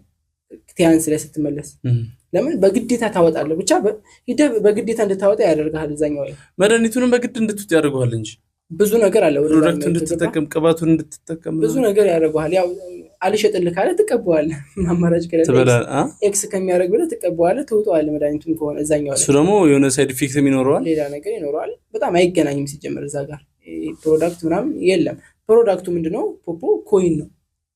ያንን ኮይን ግን አንተ ኔትወርክ ለመገንባት ምናምን ኢንቨስት አድርጋ አትባልም ግዴታ። እኔ አሁን ላሳይህ ይችላል በሌቭል 1 ኤጀንሲ አድርጌ የምሰራው ነው። በሌቭል 1 ሌቭል 1 ነው አካውንት ኤጀንሲ ነው። ትልቅ ብር ይሳል። እንዴት ጥሩ። ምንም አይነት ኢንቨስት አላደረኩበትም እዛ አካውንት ላይ። 2 አካውንት ነው ያለ። ገባሁኝ። አንተ አሁን ምሳሌ ገብተህ ላይቭ ላይ ሳትቀመጥ ምንም ነገር ሳታደርግ በአካባቢ የሚገኙ ሰዎችን እያስገባ እነሱ ባለ ሀብት ከሆኑ ኢንቨስት እንዲያደርጉ ጊፍተሮች ጊፍተሮች ጊፍት እንዲሰጡ አርት ካላቸው ኮሜዲያን ከሆኑ እንዲያቀርቡ አድርገህ እነሱ ከሚያገኙት ኢንካም ላይ ፕላትፎርም እንዲከፍል ማድረግ ትችላለህ። ምንም አንድ ሳንቲም ሳታወጣ ማለት ይሄ ትልቅ ነገር ነው። እዛኛው ላይ ኔትወርክ ለመገንባት ባጭሩ እዛኛው ላይ ኔትወርክ ለመገንባት ወይም ደግሞ የራስን ፒራሚድ ለመገንባት ኢንቨስት አደርጋለህ። እዛኛው ላይ ግን ምንም አይነት ኢንቨስት የለም። የሚገርም ነው። ስንት አካውንት መክፈት ይቻላል? ፖፖላር በፊት አሻራ አንድ ብቻ ነው፣ አንድ አካውንት ነው የሚቻለው። እኔ አሁን ሁለተኛ አካውንት ያልኩ በሌላ በፋዘር ምናምን ከፍቼ ነው። በፋዘር ከፍቼ እኔ ላይቭ አልገባበትም ምናምን። ያው እኔ እንደሆንኩ አላስነቀም ስሰራ ላይቭ ካልገባው ስለማያቀኝ ከላይቭ ውጭ አድርጌ እሰራበታለሁ። አንድ አካውንት ብቻ ነው የሚፈቀደው፣ ከአንድ አካውንት በላይ አይፈቀድም። ለምን? ሀከርም ትሆናለህ። ለብዙ ነገር መጠበቂያ ስለሚሆን ያው ፖፖ አሁን 666 ነው ይባል። እስኪ ስለሱ ነገር አሁን ከኢሉሚናቲ ጋር የሚያገናኘው ነገር ምንድነው? አንደኛው ፒራሚድነት ኦር ደግሞ የፐርስፔክቲቭ ኦር ደግሞ ለሴቶች ያለው ነገር ኤኒዌይስ ከኢሉሚናቲ ጋር ያለው ግንኙነት ምንድነው? ይሄ አጀንዳ ቆይቷል ከተነሳ ይነሳል ይጠፋል ይነሳል ይጠፋል። አሁን ላይ ግን በጣም ሶሻል ሚዲያውን ጥልቅ አድርጎታል በሚባል ደረጃ በጣም እየተወራለት ነው። አንዲት ልጅ ነች በጣም እንዲወራ ያደረገችው 1.5 ምናምን ተበልቻለሁ ብላ አወራች። ከዛ በኋላ 66 ገብቻ አወራ።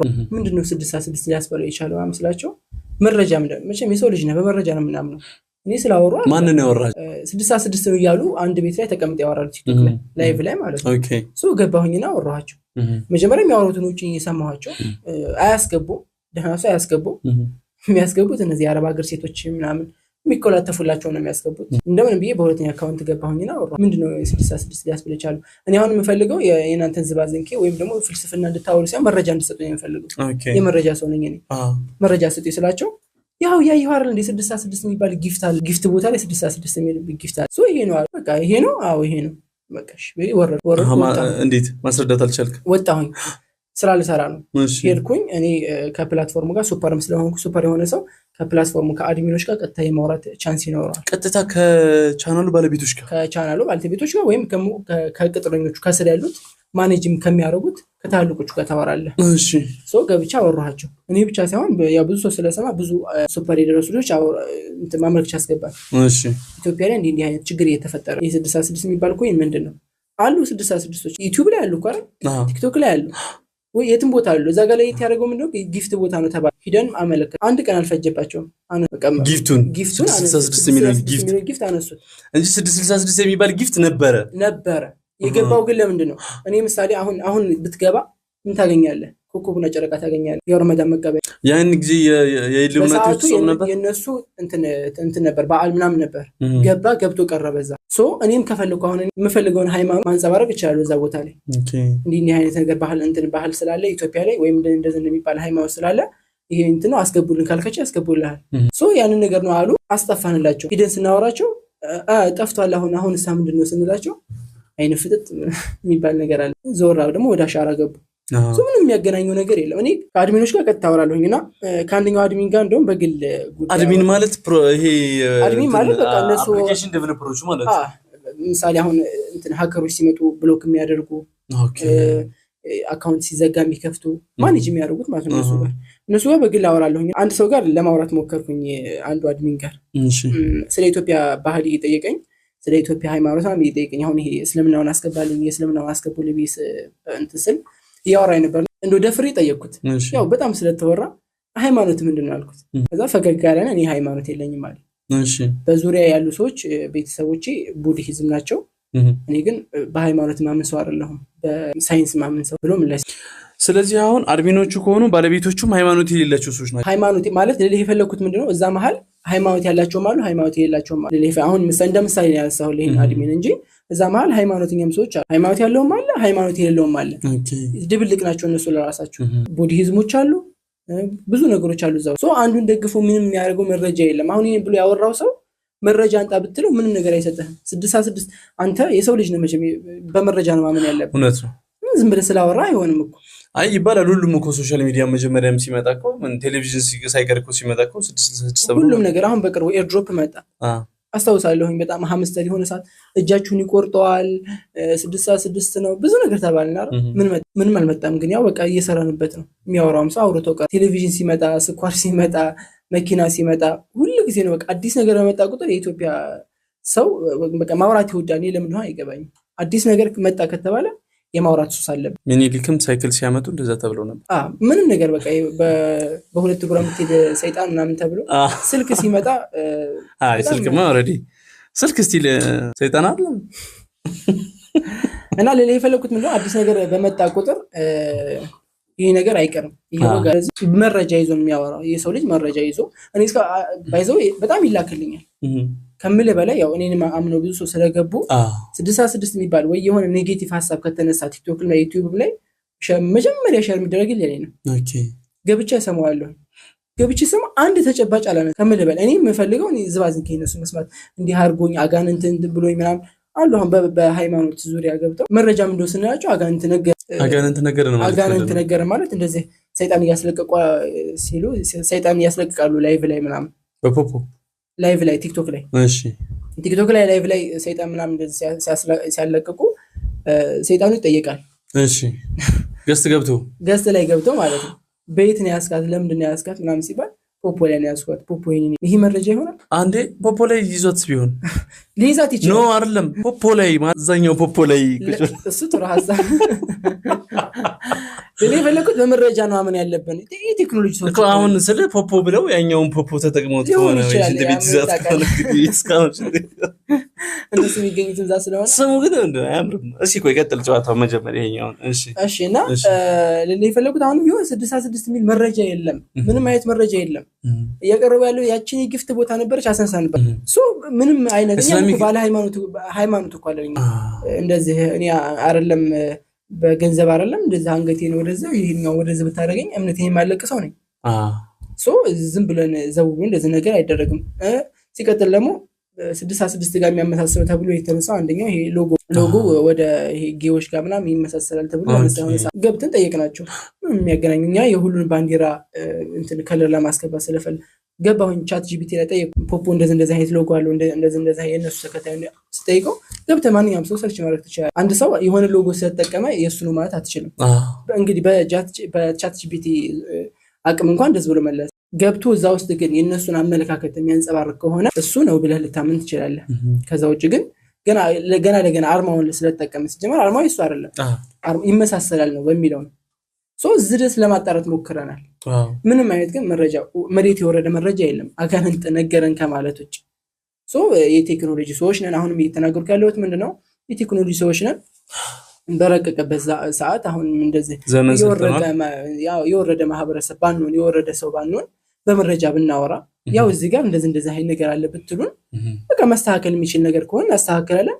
መውጣት ካለብን እኛም እኮ እንወጣለን። ተመችቶን እኮ አይደለም ተመችቶናል ተውን አትቀስቅሱን አይደለም እያልን ያለን አንቆን እስኪ ወንድ አስረዱ ነው በማስረጃ ልክ ላይቭ ላይ ስትገባ ያቺ ልጅ አሁን ይሄን ወሬ ያናፈሰችው ላይቭ ስትገባ ወዲያው ነው ብሎክ የምታደርገኝ። መጀመሪያ ብሎክ አደረገችኝ። ይዋሾ ከሆነ ያው ቤተሰቦች ያውቃሉ እዛው እኔም ተጠርቼ ስለሆነ የሚሄደው ከርኩኝ ሸረፍ ሚዲያ የሚለው ስታይ ብሎክ አደረገች። በሌላ አካውንት ገባሁኝ። ከዛ የሚደግፍ ሐሳብ ጻፍኩኝ። ኔጌቲቭ የሆነ የሚፈልጉት ነገር ማበጣበጥ የመሆኑ ምልክት ማለት ነው። መጀመሪያ አስገቢኝ እንወያይ እያልኳት አታስገባኝ። ከዛ በሌላ አካውንት ወጥቼ ኔጌቲቭ ሐሳብ እኔም 1.5 ሚሊዮን ተበልቻለሁኝ ምናምን ቢጻፍኩኝ ኮሜንት ላይ ወዲያው አስገባች። ከዛ እስኪ ደግሞ እሷ ትጨምርላችሁ ምናምን አለች ሴት መስለ እኔ ሸረፈዲ ነኝ ሶ አሁንም ቢሆን እንወያይ እያልኳችሁ ነው ያለው። እኔ ልከራከር አይደለም የመጣ መረጃ ስጡኝና መረጃውን እንወያይበት ነው እያልኳችሁ ያለው ስላቸው አንፈልግም እንደውም አንተ አንደኛው አጋንንት ነው አምጥቶ ብሎክ ተደረገ። ናሁን ፎንቲም ወደዛው መጣ ሱፍ የለበሰ አጋንንት ነው ተባለ። እሱም ተሰደበትና ናሁን ፎንቲ ባንተ ስር ነው የገባው። እሱ በጓደኛዬ በናፍሊት የምትባል ኤጀንሲ አለች በሷ ስር ነው የገባው እኮ ያንተ የልጅ ነው በኔ ሶር ካላለ የኔ ኤጀንሲ አለች ያው ወንድም ባለው በጎን በኩል ነው የገባው እሱና እሱንም ጠራ ነው ቲክታከር ሰው ትንሽ ቢሰሙት ብለው ሲገባ ስድብ እንደውም አንተን ሱፍ የለበሰ ሰይጣን ነህ ምናምን ብሎ ሌላ ነገር አሉት ተተነወጣ። ሶ አሁንም ሱፍ የለበሰ ሰይጣን ማለት ነው ከመልኩ ጋር ያያይዘው ቀይም ማለባቸው ልብስ እንትን ፕሮፋይል አይተው ከሆነ ፕሮፋይል የለበሰው ሱፍ ለብሶ ምናምን ነው በዛ ሙድ ያያዙበት። ሶ አሁንም እየተናገርን ያለ ነው መረጃ ካላችሁ በመረጃ ፖፖ 666 አይደለም መረጃ ካላችሁ በመረጃ ነው ምናምን። በጣም ቤተሰቦቻችን ከሸረፍ ሚዲያ ባለቤት ወይም ደግሞ ከሸረፍ ዲንጋ ወጣቱ የፖፖስት ነው የሚባለው ምንድነው ፖፐር ጋር ወጣቱ ፖፐር ጋር የነበረን ጨዋታ እንደዛ ያለ እየቀጠለ ይገኛል። እስካሁን ድረስ ቻናላችን ላይ መታችሁ ቆይታችሁ ቻናላችንን ሰብስክራይብ ያላደረጋችሁ ካላችሁ በታላቅ ወንድማዊ ልባዊ ጥያቄ ሰብስክራይብ እንድታደርጉ ጠይቃለሁ። እንደዚህ ፏብልጭ አድርጉ። እንደዚህ ያሳመረኝ ኒዛም ፋሽን የሚባል የቲሞችን በማልበስ ለረጅም ጊዜያት የሚታወቅ ወንድማችን ነው። የሱንም አካውንቱን ከስር እናስቀምጥላችኋለን። ስልክ ቁጥሩንም ከስር ታገኙታላችሁ። መደገፍም ከፈለጋችሁ እሱ ጋር ልብሶች ማዘዝም ከፈለጋችሁ በዚሁ አጋጣሚ ኒዛም እንድታናግሩትን እንፈልጋለን። ሁለተኛው የምንጊዜም የክብር ስፖንሰራችን ወሎ ሪል ስቴት በሸጋዎቹ ሀገር በሸጋዎቹ መዲና በመሃል ደሴ የሚገኘው በቅንጡ ግቢያችን ላይ የሚገኘው ሰፊው የሪል ስቴት ድርጅት ወሎ ሪል ስቴት የምንጊዜም የክብር ስፖንሰራችን። ከዚህ በመቀጠል ወደ ጨዋታችን ፖፖ ሸሪዓዊ እይታው እንዴት ነው? ለምሳሌ አሁን ከሃይማኖቶች ጋር ያለው አሁን ከ666 ጋር ያለው ነገር በተወሰነ መልኩ ብሪፍ አድርገልኝ። ከእስልምና ከክርስትና ጋር እስኪ መጀመሪያ ከእስልምና እንጂ ሸሪዓዊ እይታው ምንድነው? ምክንያቱም በዚህ ጉዳይ ኡስታዞች ጋር ሄደና ወደ ሸሪዓው ከመግባታችን በፊት ያው ፖፕ በሃይማኖት ዙሪያ ነው መጀመሪያ። እሺ ፖፕ በሃይማኖት ዙሪያ ምንም ማንኛውንም ፕላትፎርም የማይደግፍ ማንኛውንም ሃይማኖት የማይደግፍ አይነት እንትን ነው። ለማንኛውም ሃይማኖት የሆነ ሚዛን የለውም። ለሁሉም እኩል በኩል ላይ ነው የሚያየው።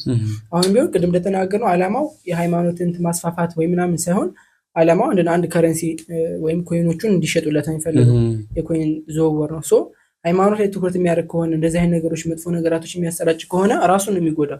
ለምን ሙስሊም ከደገፈ ክርስቲያን አይኖርም፣ 66ን ከደገፈ ሌላው አይኖርም። እንደዚህ አይነት ነገር ይፈጠራል። ሶ ሁሉም በአንድ አይነት ነው የሚያየው፣ ምንም አይነት እንትን የለውም።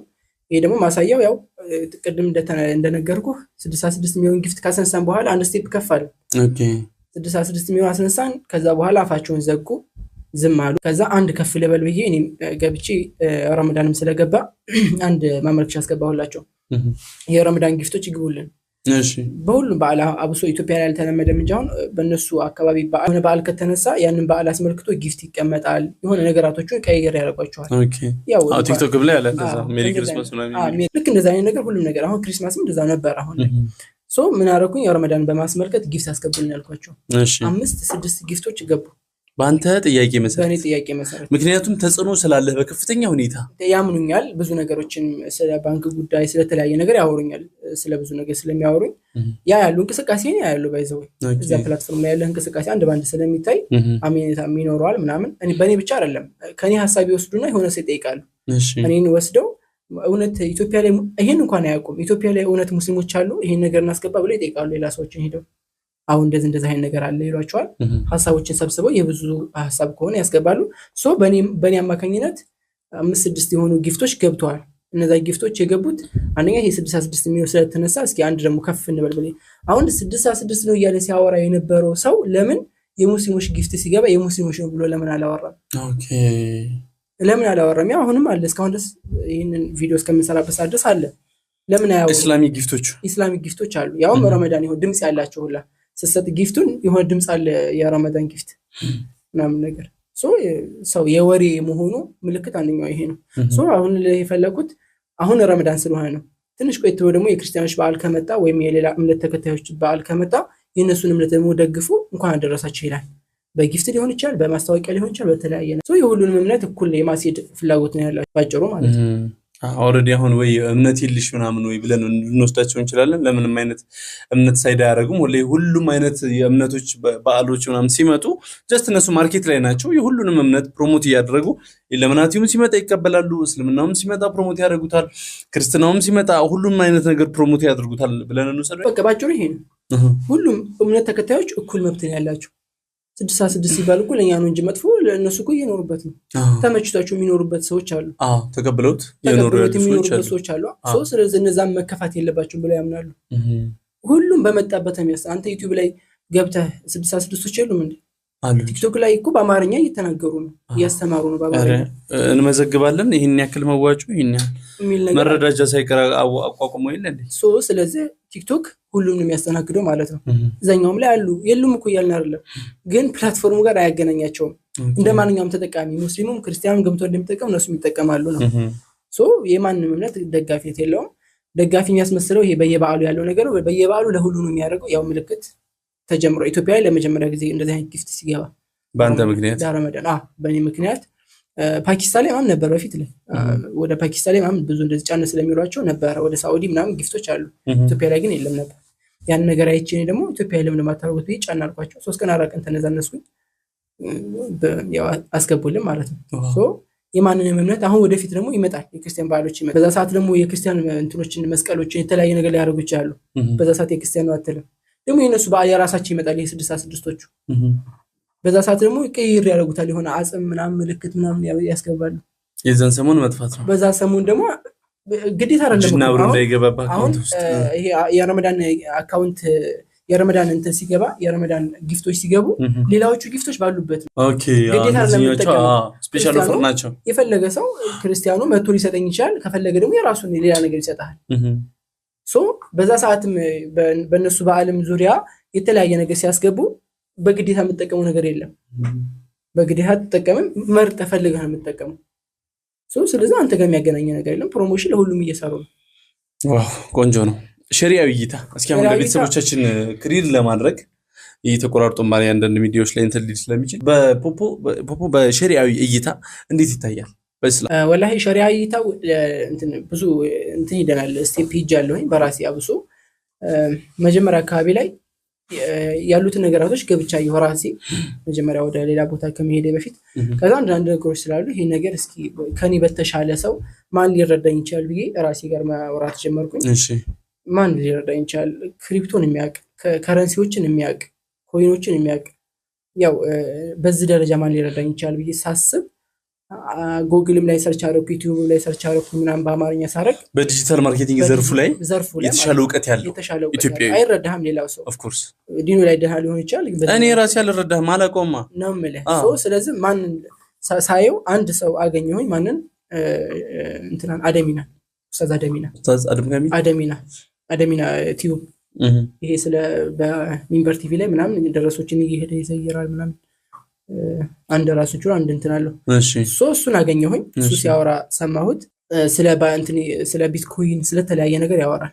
ደውዬ ያወራሁት ያለውን ነገር ይሆን እንትን ቦታ ነበር ብዙ አላወራሁትም። ደውዬ እንደዚህ አይነት ነገር ተፈጥሯል ኡስታዝ ገና እየገባን ስለሆነ መከልከልም ካለብን እንከልከል፣ መስራትም ካለብን ተሽለን እንድንሰራ ከሸሪዓ ይታያል ያለው ነገር ይታያል ብዬ ነገርኩ። ሳወራው እስኪ አያዋለሁ በቃ እሺ ፖፕ ነው ይባሉ አንዳንድ ነገሮች ላክልኝ አለ። መረጃ ላኩለት እንዴት እንደሚያወርድ እንዴት እንደሚገባ ምናምን ላኩለት። ከዛ በኋላ ለካ እኔ ካወራሁት በኋላ አንዳንድ ሴቶች ደውለውልታል፣ አንዳንድ እህቶች እና በኔጌቲቭ ሐሳብ ነግረውታል። እንደተባለው አሁን ሴቶች እንደዚህ ነገር ምናምን መጥፎ ነው ነግረውታል። ቁማር እንዳለው ይሄ ቁማሩን ምናምን አድርገው ነግረውታል። እሺ እና ካነጋገራቸው ችግር የሱ ችግር አይደለም፣ ያነጋገራቸው ችግር ወይም ደግሞ አንተ ፈቷ የምትጠይቅበት ሁኔታ ነው። ስጠይቁት ወደ ሐራም ወደሚለው ሚዛን አድርገው ስለጠየቁት አይ ይሄማ ከሆነ ሐራም ነው ብሎ ቲክቶክ ላይ ሰራ። እኔ በዛ ሰዓት ቲክቶክ ላይ ሲለቅ አዲስ አበባ ነበርኩ። ለምን ጉዳይ ሂጅ ለዚሁ ጉዳይ በቃ ይሄን ነገር በሸሪዓ እይታ መታየት አለበት፣ በእኔ ሚዛን ሳይሆን በሸሪዓ እይታ መታየት አለበት። ከደሴ ይልቅ አዲስ አበባ ስለ ከረንሲ የሚያውቅ ሰው ይኖራል ብዬ አዲስ አበባ ሄድኩ። አዲስ አበባ ሄጄ ማታ ላይ ተለቆ አየሁት። የሱን ዩቲዩብ ቲክቶክ ላይ ነው የለቀቀው። የቲክቶክ ቻናል አለው። ስለቆታ አየሁኝ፣ ደወልኩለት ያለውን ነገር አወራ። ፖፖ ሐራም ነው ብሎ ሐራም ነው ፖፖ እንዳሰሩ ፖፖ ላይ የገባችሁ ሰዎች ውጡ፣ ፖፖ ሐራም ነው ብሎ ቪዲዮውን ዘግቶታል። ደወልኩለትና አወራሁት ያለውን እንዴት ነው ይሄ ነገር ምናምን ስለው እስኪ ተገናኝተን እናወራለን ያለበት ቢሮ ድረስ ሄድኩኝ። ሂጃ አወራሁት። ጓደኛዬ ፋድ የሚባል ጓደኛ አለኝ። እሱ ጋር ያወራ እሱ አልጀመረም ከነ እንደው እሱ ኔጌቲቭ ሐሳብ እንደውም ከአደሚና በኩል ሆኖ ያወራ ነው። ቁጭ ብለን 3 ሰዓት 4 ሰዓት ሙሉ አወራ ነው ማለት በቃ ያለውን ነገር አስገብቻ አሳየሁት። ይሄ ነገር ይሄ ነገር እንዴ ብዬ ሳሳየው ሲያየው ሶሻል ሚዲያ ነው እንደተባለው ነገር አይደለም። ገብቶ ነው ፖስተተ ስለ የራሱን ፎቶ ለፖስተተ የተለያየ ነገር አደረገ። የጌሙን ቦታ አሳየሁት። እዚህ ጋር ቁማር አለ፣ እዚህ ጋር እንደዛ አለ፣ እዚህ ጋር እንደዛ አለ አሳየሁት ያለውን ነገር ሐራሙን ነገር አለ፣ ሐላሙን ነገር አለ። ምን አለ ወጥቶ እኔ ሲጀመር ሄደን ያለው ነገር ምንድነው ያው እሱም ስለሚያዳምጥ ይሄንን ያለው እኛ አሁን ሐራም ነው ሐላል ነው በል ያለው ወይም ደግሞ ያንኛውን ቪዲዮ አጥፋና ሐላል ነው የሚፈቱ አስጥ ያልን አይደለም። ተጨባጩ ይሄ ነው። አይ ካልክ ጨመር አድርገህ ሐራም ነው ብለህ ደምድም። አሳይተው የነበር ሐራም ነው በረምብ ጠበቅ አድርገው ካልሆነ ደግሞ ይየውና የሚስተካከል ነገር ካለ አስተካክል የሚል ነገር ሰተነው ሄድን። ሰተነው በሄድን በ3ኛው በ4ኛው ቀን ራሱ ገብቶ አይቶ ያለው ነገር መርምሮ 3 ቀን 4 ቀን በ4ኛው ቀን ምናምን ደሴ በገባን በ4ኛው ቀን ምናምን ፈተዋ ሰጠበት ራሱ ቲክቶክ ላይ ወጥቶ ምንድነው ያለው ሁሉም ገብቶ ማየት የሚችለው ነገር ስለሆነ ሶሻል ሚዲያ ነው። ቲክቶክ ላይ ገብተህ መጥፎ ነገር እንዳለው፣ ዩቲዩብ ላይ ገብተህ መጥፎ ነገር እንዳለው፣ የትም ቦታ ቁማር ብትል የተለያየ ነገር የፈለከው ነገር ብትል ሁሉም ቦታ አለ። ልበላሽ ካልክ አንተ የትም ነው የምትበላሽው። ግዴታ ፖፕ ላይ መግባት አይጠበቅብህም። እውነት ፖፕ ላይ ያለ መጥፎ ነገራቶች በሙሉ አለ የሚባለው ነገር ሌላ ቦታ ላይ አለ። አሁን ዋይልድ ቤት ስለመጣ ድሮ ሰው ከቤት ሲወጣ ህፃን ልጅ ከቤት ሲወጣ ምናምን አትውጣና ቤት ግባ ጨዋ እንድትሆን ምናምን ይባል ነበር። አሁን ግን ዋይልድ ቤት ስለመጣ ቤት ውስጥ ነው ያለው፣ በስልክ ነው ያለው። ስለዚህ መጥፎ ነገር አለ፣ ጥሩም ነገር አለ። ሶሻል ሚዲያ ነው፣ ገብታችሁ ጥሩ ለመጠቀም ሞክሩ ብሎ ዘጋ። ይሄ ሐላልም ሐራም ነው የሚያስበና እንዳጠቃቀምህ ነው። ቲክቶክ ሐራም እንደሚሆንበት ሰው እንዳለ ታውቃለህ። በጣም ዩቲዩብ ሐራም የሚሆንበት ሰው እንዳለ ታውቃለህ። ዩቲዩብ ሐላል የሚሆን ሰው አለ፣ ዩቲዩብ ሐራም የሚሆንበት ሞባይል ሐራም የሚሆንበት ሰው አለ። እንዳጠቃቀምህ ነው። ጫትም ሐራም የሆነበት ሰው አለ። ሁሉም ነገር ሐራም ሌላ የሆነበት ርዕስ ውስጥ እንዳንገባ ብዬ ነው። ሁሉም ነገር ሐራም የሚሆንበት አለ፣ ሐላል የሚሆንበት አለ። እውነት ነው። ለሐላል ከተጠቀምኩ ሐላል ያደርግልሃል፣ ለሐራም ከተጠቀምኩ ሐራም ያደርግልሃል፣ ሐራም ያደርግብሃል። አጠቃቀምህ ነው፣ አጠቃቀማችሁ ነው። ገብታችሁ እንደዚህ አይነት ቁማር ንክኪ ያለው ነገራቶች አቁማችሁ እንደዚህ አድርጉ ብሎ ፈትዋ ሰጠ፣ ጨረሰ ማለት ነው። ከዛ በኋላ እንደውም ከፍ ብዬ አንድ ሼክ ኤልያስን ለማግኘት ሞክሬ ነበር። በጣም ብዙ ቦታ ሄደን በስልክ ብለን ምናምን ሼክ ኤልያስን ለማግኘት ሞከርን። በስልክ ነው ያገኘናቸው። ደወልናቸው፣ ያለው ነገር አስረዳናቸው። እስኪ በቃ እንትኑ ላኩልኝ አሉኝ። የአፕሊኬሽኑን ስም ምናምን ላኩልኝ አለኝ። በዋትስአፕ ላኩለት። ያው ቢዚ ሆኖ መስሎኝ አላየውም። ያለውን ነገር ግን ነግሬዋለሁ በስነ ስርዓቱ። ፈትዋውን አልሰጠበትም። ስለዚህ አንተ በዚህ በእስልምናም በባለማዊነቱም በዚህ በ666ቱም ያለውን ነገር አጥርተህ ላይ ድረስ ያለውን ነገር እየተከታተልክ ፎሎ አፕ እያደረግክ ነው ከምልህ በላይ። አሁን አምባሳደር ጥርት ያለ ነገራቶች የሉትም። እውነት ለመናገር ኮሜንትም ላይ ስለሚጻፍ የታወቀ ነገር ነው። አሁን ቁማር ሲባል የሆነ የሚያገናኝ የሆነ ነገር አለ። የጠራ ነገር የለም። ባይዞ ኢትዮጵያ ላይ ማለት ኢትዮጵያ ላይ ሳይሆን ምንም ሶሻል ሚዲያ ላይ የጠራ ነገር የለም። የሆነ ነገር ያነካካል፣ እንዳልከው ነው ያነካካል። እና ይቺ ቁማር የምትባለው ነገር ፖፕ ላይ የሆነ ነገር ያነካካናል። ያው በነገርህ የሚወሳሰብህ ነገር ስለሆነ ማለት ነው የሚያነካካ ነገር። ያን የሚያነካካን ነገር ሪፖርት አድርገናል እንዲጠራልን ማለት ነው። በዚህ ወር ተፈጽሞ ያልቃል። ምንም አይነት ንክኪ እንዳይኖረን አድርገን እየሰራ ነው ያለነው። ጥርት ለማድረግ ሊያሲደን ይችላል እኮ እኔ ልከራከርህ እችላለሁ። ግን እንደው ላለመከራከር ጥርት ለማድረግ ወለል ለማድረግ ያለው ነገር እየሰራንበት ነው። ሪፖርት አድርገናል። በዚህ ወር ያልቅልናል ተብሏል። ጥርት ለማለት ነው ማንም ሰው ገብቶ እጁ እንዳይጠቁም ማለት ነው። ከዛ በኋላ በደንብ እንደልብ ደረታችሁ ነፍታችሁ ያለው ነገር ለማስረዳትና ኮሜንት ላይ ገብተህ ብታነብ ቪዲዮም ላይ ጋምብሎ የሚደረግበት ሰዓት የሆነ ፐርሰንት ይደርሳል። ያ ነገር እንዴት ነው ምናምን ብዙ ነገር ሊባል ይችላል። ያን ነገር እያጠራን ያለ እንደው ሐራም ነው ብለን ጥርግ ብለን ከመውጣት መጀመሪያ ያለውን ነገር ግራ ቀኙን አይተን ነገረኝ ነገር ምን አለ መሰለህ መጀመሪያ ላይ አካባቢ ያው ሂጄ ሳወራው እዛ ቲክቶክ መጣና የመጀመሪያ ጊዜ አረ እንደው አሪፍ ነገር ነው ሰው ምናምን አለ እንደው ገባና እሺ ልግባ ብዬ ከፈትኩትና ገባሁኝ አለ። ግብት ስል ራቁታቸው ምናምን አውዝ ብለሽ ጥሩ እንዴ ጥፍት አድርጌ ወጣሁኝ አለ። ከዛ ከአመታቶች በኋላ አስገደደኝ ነገር በቃ በግድ አስገደደኝ። የሚሰጡ መረጃዎች ቲክቶክ ላይ የሚለቀቁ አዳዲስ ነገሮች ቲክቶክ ላይ ሲሆኑብኝ በግድ ገባሁኝ። እንደ አዲስ ዳዲ እያልን ነው አሁን። ስለዚህ አሁንም እያልኩ ያለሁት ምንድነው ፖፖ የሆነ ቫይራል ወጥቶ በኋላ ዳዴ ከማለት አሁኑ እያጠራን ያለውን ነገር እያጠራን እያስተካከልን አብረን እንደያልን ያለው ዋው ትልቅ መልእክት ነው።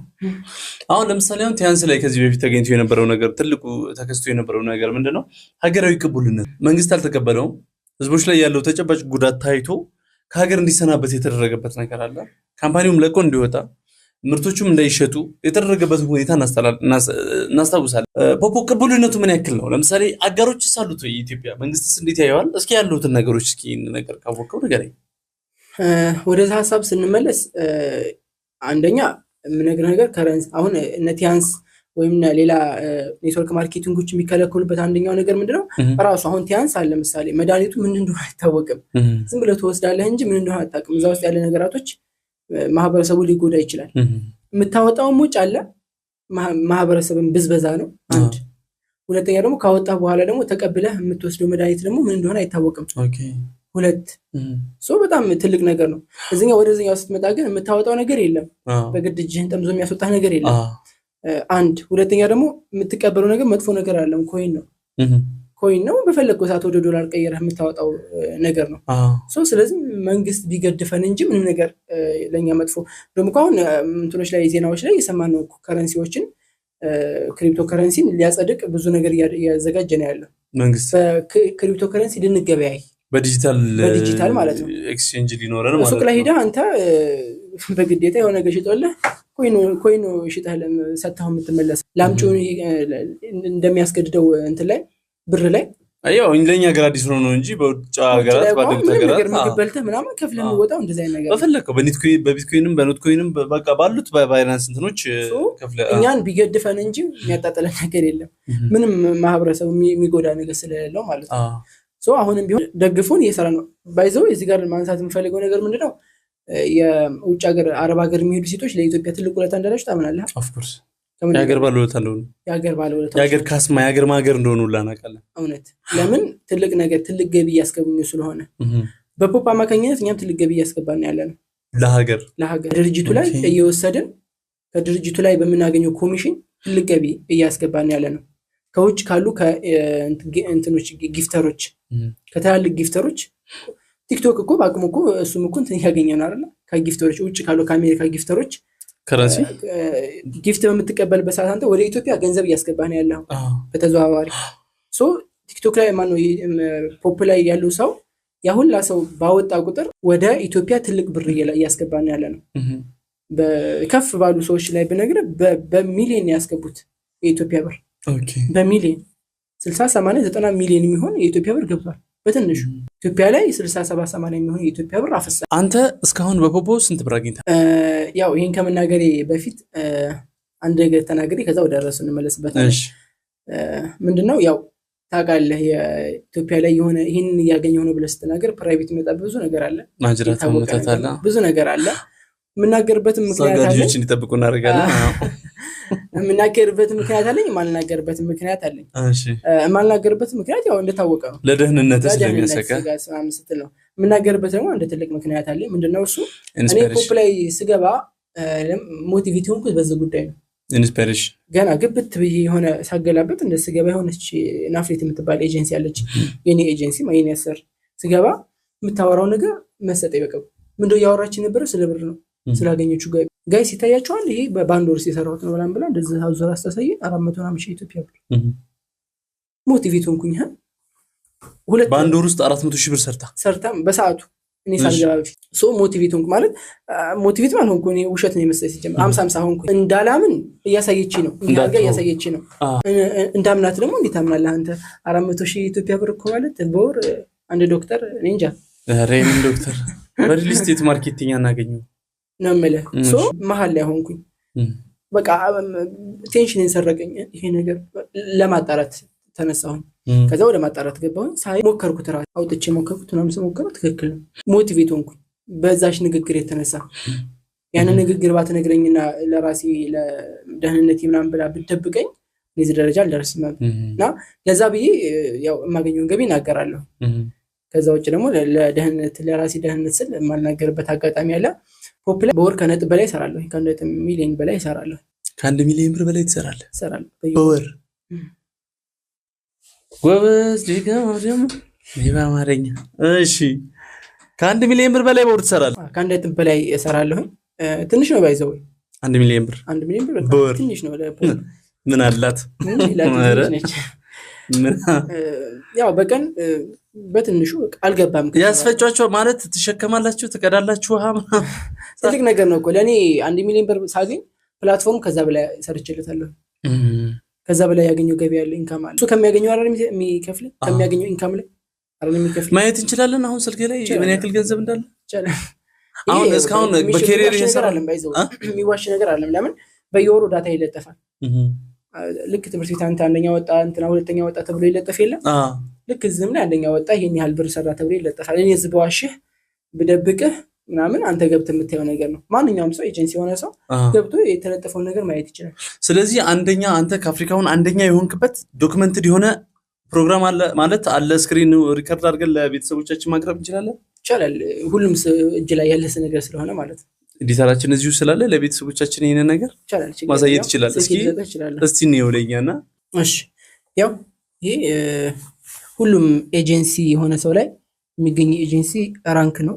መንዝሊ ኮሚሽን ፎር ኤጀንሲ ኢንቫይት ኢንተርናሽናል አፍሪካ በአፍሪካ አንደኛ ነው። 3082 የሚለው አይዲ እኔ ነው።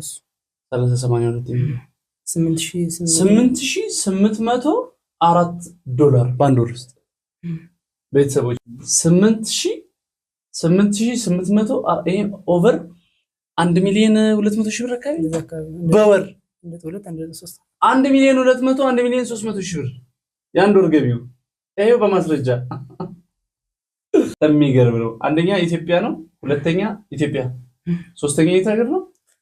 አፍሪካ ውስጥ ነው ብቻ ባንዲራ አለ። ኮንጎ ነገር፣ አራተኛ ኢትዮጵያ፣ አምስተኛ፣ ስድስተኛ ናይጄሪያ። አሁን ከአፍሪካ አንደኛ ነህ። ከዓለም ያለውን ላሳየህ። ከዓለም ደግሞ ስንተኛ እንደሆነ እንመልከት። ከዓለም ያለውን ያሳየን ጉድ 1 ሚሊዮን እንደዚህ ይሰራል። ከዚህ በላይ እንደሚሰራ ላሳየህ ነው ስለፈለግኩ ነው። ተሰራበት ሰው ሁሉ ጊዜ እኛ የምንለፈልፈው ለዚህ ብቻ ነው የምትንቀሳቀሰው። ጠባቂ ማለት ያው ነገር ለማወቅ እሺ የማይተመን ነው የማይጠሲ አንተ ሶስት ነው ሞባይል ከፍተን ነው ዛሬ የምንወጣው። እሺ ራንክ ላይ አላስገቡትም። የኔ ስንተኛ ነው መሆኑ መሰለህ? 8ኛ ነው መሆኑ ከዓለም ቤተሰቦች ከአፍሪካ አንደኛ ከዓለም 7ኛ ከዓለም 8ኛ ከዓለም 8ኛ ከአፍሪካ አንደኛ ከዓለም 8ኛ በፖፖ ገቢ በዚህ አይገርማችሁ። እንደዚህ ያለ ሲነገር ያው ኢትዮጵያ ላይ ነው እንጂ የሚከብደው ንግግሩ። እዩ አንደኛ ወጣው ሰው ንገረኝ። እሱ መንዝሊ ኤጀንት ኢንተርናሽናል ሊደርቦርድ አንደኛ ወጣው ንገረኝ። አንደኛ የወጣው $230,000 አባዛው በኢትዮጵያ በወር 230,000 ዶላር ስንት ነው? ዛሬ ከአቅሜ በላይ ነው። እኔ እስከ 6 ስለሆነ ወደ 30 ምናምን ሚሊዮን ማለት ነው ኢትዮጵያ ብር በወር በአንድ ወር ውስጥ ህንዶች እየሰሩ ያሉት ማለት ነው። 32 ሚሊዮን ብር የፖፖ አንደኛው ኤጀንት ዓለም ላይ ያለው አንደኛው ኤጀንት 32 ሚሊዮን ብር በወር ይሰራል። ጀለስ ደግሞ 8ኛ ነህ በዓለም 8ኛ በአፍሪካ አንደኛ ማለት ነው። ማጋችሁ የምታገኙ ሰዎች ከመዋል የምንወራው ስለ ፖፖ ነው። ዋው ሌላችሁ የፈለኩት ምንድነው? አጨብጭብ ያለው በጣም አኩርተናል። እኔ ሰራው ያላወራም። ኦኬ እሺ ሰራው ያላወራም። ያየው ብንሰራ አሁንም ብንለወጥ ይሄ ማህበረሰብ ብናነሳሳው ይሄ ማህበረሰብ መክሊቱን እንዲያሳይ ዛጋ ብንጋብዘው የተለያየ ነገር እንዲያደርግ ብናደርገው ይሄ አሁን ህንዶቹ ያገኙት አንደኛ፣ ሁለተኛ፣ ሶስተኛ የሚወጡት ህንዶች ናቸው። የሰለጠነ ማህበረሰብ ስላላቸው ቶሎ ገብተው አሰልጥነው ብዙ ነገር ያገኛሉ። አሁንም ብንነቃቃና ይሄን ነገር ብናደርግ አንደኛ ሁለተኛ የምንሆንበት በወር 30 ሚሊዮን እንሰራለን። እዛ ደረጃ ለመድረስ ነው እየሰራን ያለ። ሰራን ብለን አናወራም። ምን ቀረን? ሰራን እንጂ ሰራን ብለን አናወራም። አሁን ሸክም የለውም አይደል? የጉልበት ስራ ምናምን የሩጫ ምናምን የለውም። ቁጭ ብለን የማስተማር ስራ ነው። በቃ ማህበረሰቡን የማሰልጠን ስራ ነው። ያ ነገር አይሰራም። ከዚህ በላይ መስራት ይቻላል። ሲቀጥል ይሄንን ጋይሶች ማወቅ ያለባችሁ ነገር ያው እንደተነገረ ነው። እኔ አንደኛ ወጣሁኝ እንጂ ሁለተኛ፣ አራተኛ፣ አምስተኛ፣ ስድስተኛ የወጡት ኢትዮጵያዊ ናቸው። ይሄን ብር ያገኘሁት እኔ ብቻ አሁን ይሄን ብር ያገኛለሁት እኔ ብቻ ብሆን ምን ታስባለህ? ከላይ አንተ ቁጭ ብለህ ከታች ያለው ማህበረሰብ እየበዘበስክ የሚል ነገር ይመጣል። ይሄ ታወቀ ነገር። ኔትወርክ ማርኬቲንግ በባህሪውም እንደዛ አይነት ነገር ስለሚያሽዝ ይሄን ብር የምናገኘው እኛ ብቻ አይደለም። ገብታችሁ ሸረፍ ሚዲያ ላይ ገብታችሁ ማየት ትችላላችሁ። እየጋበዝኩ ማመጣቸው ሰዎች በጣም ብዙ ሰው በእኔ ስር እንኳን ያሉ ከ10 በላይ የሚሆኑ ልጆች በቀን ከ20 ሺህ ብር ተከፋይ ናቸው በትንሹ። ፖፕ ላይ ያለ ሰው ፖፕ ላይ ቁጭ ብሎ የሚሰራ ሰው በአንድ ወር ውስጥ እንደው በጣም ትንሽ ከተባለ ዋይፋይ ይሞላል። ቲክቶክ ላይ ያለ ማህበረሰብ እሰበው ዝም ብለህ ፌስቡክ ላይ ያለ ማህበረሰብ ምን እየሰራ እንደሆነ ያንሳል ይበዛል እንጂ ፖፕ ተጠቃሚ እስከሆንክ ድረስ ያንሳል ይበዛል እንጂ ሁሉም ሰው የሆነ ገቢ ያገኛል። 95% ፖፕ ላይ ያለው ሰው ተከፋይ ነው። 95% ገልብጠው ቲክቶክ ላይ ሄድና ስንት ፐርሰንት እንደሚሆን ከመዝናናት ወይም ከመሳቅ ወይም ስክሎር ከማድረግ ውጭ በቲክቶክ ኢንካም ያገኝ ያለው ሰው ማህበረሰብ ስንት ይመስላል? አረንዶ በፐርሰንት አውጣው ብትባል ለዚህ ነው ሁሉ ጊዜ የተናገርን ያለ ነው። ከሰራን ከዚህ በላይ መስራት እንችላለን። ሀገራችንን መጥቀም እንችላለን። አየን እኮ አሁንማ ባይናችንም በጣም የሚገርም ነው፣ የሚያስደስት ነው። ኦሬዲ ማሻአላ ማብሩክ ብያለሁኝ። ያው እንግዲህ ቤተሰቦቻችን ይሄንን አይተው የራሳቸውን የሆነ ሰፊ የሆነ ግንዛቤ ያገኛሉ ስለ ፖፖ አፕሊኬሽን የሚል ግምትና በደንብ እንትን አለኝ። ስክሪን ሪከርድ አድርገን እዚህኛውም ላይ አድርገን ያሉትን ነገሮች በሙሉ በደንብ ብሪፍሊ ኤክስፕሌን እንዲሆንላቸው ኤዲተራችንም እዚሁ በደንብ አድርጎ ያስገባ። አንድ የመጨረሻ ጥያቄ የማድሪያ ጥያቄ 200,000 እና ከ700,000 ብር እስከ 2 ሚሊዮን ብር ድረስ ተበላን ደግሞ የሚሉ ሰዎች ያንን ነገር እስኪ ብሪፍሊ ኤክስፕሌን አድርግ እስቲ። አሁን ገንዘብ መበላቱስ ምን ላይ ነው? ሪል መበላቱስ አለ ወይ? እና ያ መበላቱ ከምን መጣ? እስኪ ይሄንን ነገር እስኪ ተጫወቱ። እሺ ቁማር ነው ልጅቱ የተጫወተችው፣ ቁማር ነው። እኔ ባይዘው ታንተና እንዴት ደውላልኛለች። እሺ ደውላ ሸረፈዲ 700,000 ብር ተበላኋለች። እሺ ግን ወጣ ሶሻል ሚዲያ ላይ ፖፖ በላኝ አይደለም ያለችው። በራሴ ጥፋት ነው ኤጀንሲውን ደህና እየሰራሁኝ ደህና እየተነቃቃሁኝ ደህና ልጆች እያነቃቃሁ እየሰራሁኝ የሆነ ሰዓት በቃ ዝም ብዬ ስጀረጅር ቁማር ለመርኩኝ አለች። ቁማር ለመርኩ ገብቼ ተበላሁኝ ወደ 700,000 ብር አካባቢ አጠፋሁኝ አለች። እሺ እየወቀሰች ያለችው ግን ማንን ነው? ራሷን ነው። ኦኬ አዎ ማን ቁማር የትም ቦታ ቢሆን ስኬታማ ያደርገን። የትም ቦታ ብትገባ ስንቱ ቤቱን ይሸጣል፣ ስንቱ መኪናውን ይሸጣል፣ ስንቱ ትዳሩን እየፈረሰበት አይደል? በካርታ አማካኝነት በቤቲንግ አማካኝነት ሶ ጎግል ላይ ገብተህ አንተ ቤቲንግ ልጫወት ካልክ ማንም አይከለክልህም። በግድ ተጫዋች ያላሰ የለም፣ በግድ ተጫዋቱ የሚል አካል የለም። አይ እኔ ግን ቁማር መክሊቴ ነው ላለ ሰው በራፉ ክፍት ነው የመበላሸው፣ ልክ እንደ ጎግል እንደማንኛውም ሶ ያቺ ልጅ እጇን ጠምዞ ያስገባት ሰው የለም። አይ በቃ እንትን ካልተጫወትሽ እዛ ሀፕ ላይ አትቆይም። እኔ አንደኛ ከወል አፍሪካ አንደኛ ሆንኩኝ እያልኩ ነው እኮ አንድ ቀን ቁማር የሚባለው ነገር ሳለ እሷ ደግሞ አይ እኔ ቁማር የሚባል ነገር ተመችቶኛል ካለች ጥፋቱ የማን ነው? የፖፕ ነው የልጅቱ? እንትን ላይ ሄደው የሚጫወቱ ካርታ የሚጫወቱ ልጆች ወይም ደግሞ ቤቲንግ የሚቆርጡ ልጆች እንዲህ ጎግል የሚባል ነገር አጠፋ ምናምን አትልም ሲባልም ሰምተን አናውቅም። ያጠፋው ማን ነው? ራሱ ሰው ነው ማለት እንትኑን እያጠፋ ስለሆነ ያው ትግል ምርጫ ስላለ ነፍስያውን አላሸንፍ ብሎ ነው። ሶ ልጅቱ ደውላ ያለች ምንድነው እገዜ ነው ያለች። ደውላ 700,000 ብር አካባቢ ተበላው አለች። ያቺቱ ቲክቶክ ላይ የተናገረችው አይደለችም። 700,000 ብር ተበላው እገዜ በቃ እንደ አዲስ ለስራ ኤጀንሲ ሆኜ እንደ አዲስ ለስራ ነው ያለች። ሶ ነፍስያውን ማሸነፍ አቅቷቸው ነው ወደ ቁማር የሚገቡት እንጂ በአፕሊኬሽኑ ግዴታነት አይደለም። ቁማር የመልመድም ያለ መልመድም የራስ መብት ነው። የነፍስያ ጉዳይ ነው። ጎግል ላይ ገብተህ መጥፎ ነገር ሰርች ማድረግም አለማድረግም የራስ ጉዳይ ነው። ሃይማኖት ብዙ እኮ በጎግል እኮ የግል ፍላጎት አለ። በፖፕ አማካኝነት እኮ ብዙ ሃይማኖታቸው ጠንካራ የሆኑ ልጆች አሉ። ፖፕ ላይ ሰርች ያደረጉ ለብዙ ነገር ተጠቀምበታለህ። ደግሞ መጥፎ ነገር ልጻፍ ካልክ ደግሞ ብዙ ነገር ይመጣል። ሶ ፖፕ ላይ ቁማሩ ተበላሁ ስትል ሲወቀስ እኔ ሰምቼ አላውቅም። ቤቲንግ ተበላሁ ብሎ ጎግል የተወቀሰው ሰምቼ አላውቅም። ልጁ ተበላሁ ብላ ግን ፖፕ መውቀሷ በጣም የሚገርም ነገር ነው። ሶ የተበላችሁ በራሷ መውቀስም ያለባት ራሷ ነው። አንዳንድ የፖፖ አምባሳደር ወይም ደግሞ አሁን ከአፍሪካ አንደኛ ከዓለም 8ኛ እንደመሆነ ስለ ቁማር ምን ትላለህ? ሁሉ ጊዜ ነው የምናገረው ቁማር ያቁኛል ልጆችም ያው ስለሚያዩት ይሄ ውይይቱንም ሁሉ ጊዜ ላይቭ በገባ ቁጥር ነው የምናገረው። ቁማር አትጫወቱ፣ አትልመዱ። እኔ እስካሁን ድረስ ከልጆቼ በኔ ስር ካሉ ልጆች አንድ ቁማርተኛ ነው የወጣብኝ። አንድ በጣም ብዙ ልጅ አለ ከምልህ በላይ ከ2000 ከ3000 ልጅ በላይ አለ። አንድ ቁማርተኛ ወጣብኝ። እሱም ተው ብለው እምቢ ብሎ በመክረው እምቢ ብሎ ኪሱ ገብቶ ብር ሲያሰጡ አየ አፑን አጥፍቶት ተመልሶ እንደገና መጥቶ አሁን ግን ኤጀንሲው ነው እየሰራ ነው ያለው። ሶ ሁሉ ጊዜ እኔ ላይቭ ላይ ከገባሁኝ ስለ ቁማር ሳልናገር አልወጣም። ቁማር አትጫወቱ፣ ቁማር አትልመዱ። እንደዚህ ካደረጋችሁ ኤጀንሲው ምን አሰራም ሲጀመር የሆነ ሳንቲሟን ከለመርክ ይሰጣል፣ ደግሞ እንትን ያደርግልሃል፣ ዊን ታደርጋለህ።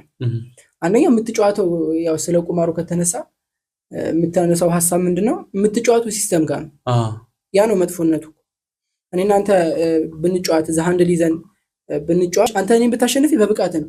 ሃንድል ይዘን ይጫወትን ያለ ነው። እኔም አንተን ባሸንፍ በብቃት ነው። ቁማሩን ያምራል፣ ለዛ አለው። ጠላቴን ማውቀዋለሁኝ ታውቀዋለህ።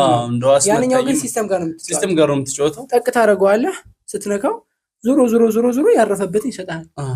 ሲስተሙ ሲፈልግ ይሰጣል። ሲስተሙ ደግሞ በባህሪው ዊን ነው ማድረግ ያለበት ያውቀዋል። አሁን ምሳሌ አንተ 100,000 ይዘህ ከገባ 100,000 አለው ይሄ ልጅ 150,000 ባረግለት ትቶ አይጠፋም። የሰው ልጅ ባህሪ ነው። ትቶ ይወጣል። አይ 200,000 ላድርግለት የሚል ሀሳብ አለ። ቁማር አይደለ ሰውኛ ነው።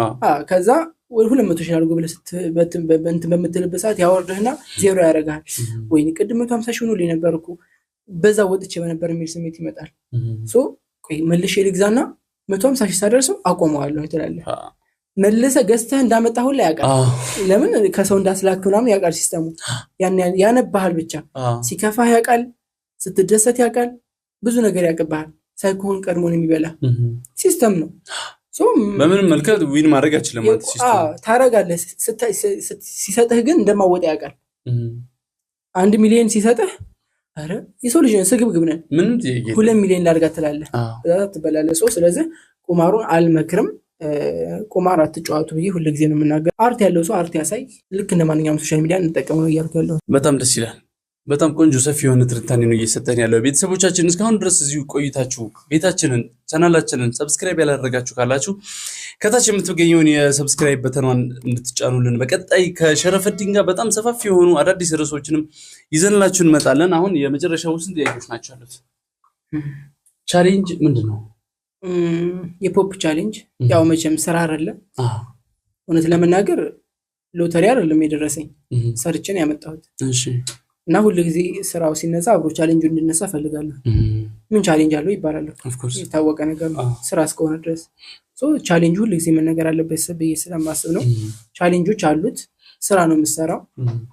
ቻሌንጁ ከቤተሰብ ይጀምራል፣ ከጓደኛ ይጀምራል። ያው ይሰፋል እንጂ ሀሳቡን የባው ነገር ደርሶብኝ ከቤተሰብ ጀምሮ ማዘር ሁላ አልቅሳብኛለች። ይሄን ፖፕ የሚባል ነገር አቁም ምናምን ስነግራቸው ጓደኞች አላመኑኝም።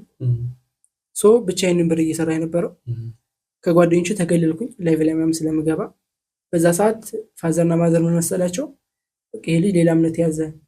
ለምን ከጓደኞችም ተገለልኩኝ። አብሬ እንኳን ቢሆን የሆነ አብሮ የሆነ ነገር እንደው አደራችሁን ይሄ ልጅ ምናምን ይላሉ። ብቻዬን ስገለልክ ብዙ ነገር ደረሰብኝና በቃ ሌላ ውስጥ የገባ መሰላቸው። አለቀሰች ማዘር ሁላ ምናምን ይሄ ነገር አቁም ብላ። ጓደኞቹ ይስቁብሃል ምናምን ሁላ አንቺ ፖፖ ምናምን ትባላለህ። ያ ነገር ሳይኮን ይጎዳዋል። ከቤተሰብ ይጀምራል። ሲቀጥል ያን ነገር ሁላ አሸንፈ ደግሞ ከገባ ወደ ውስጥ ላይ ስትገባ ደግሞ ምናልባት ልጅ ያለማግኘት ነገር ሊገጥምህ ይችላል። ከገባ በኋላ ሰው በስር ማስገባት አለበት አሪፍ ገቢ ለማግኘት። ያን ለማግኘት ቻሌንጆች አሉት። ሰው ያማምጣት ስራ ምናልባት ሌላ ፕላትፎርም ላይ እውቅና ካለ በቀላል ልታመጣሽው ትችላለህ። ከሌለ ግን ኖርማል ሰው ዝም ብሎ ኖርማል ሰው ከሆነ ግን ጓደኞቹን የሚያስገባው በአካባቢ ያለው ሰው የሚያስገባው። ሁለተኛ ደግሞ አፑ ላይ የሚቀላቀሉ ሰዎች አሉ። አሁን ምሳሌ ይሄንን ውይይት እየሰሙ ሄደው የሚከፍቱ ልጆች አሉ። ሄደው ከፍተው ሲገቡ እነሱን የሚያዝ ስራ ትሰራለህ። ያ ትልቅ ቻሌንጅ ነው ከምልህ በላይ። ቻሌንጆች አሉት። ቻሌንጁ ልጅ ከመያዝ ይጀምራል። ማስረዳቱ ይህን ማህበረሰብ ከባድ ነው።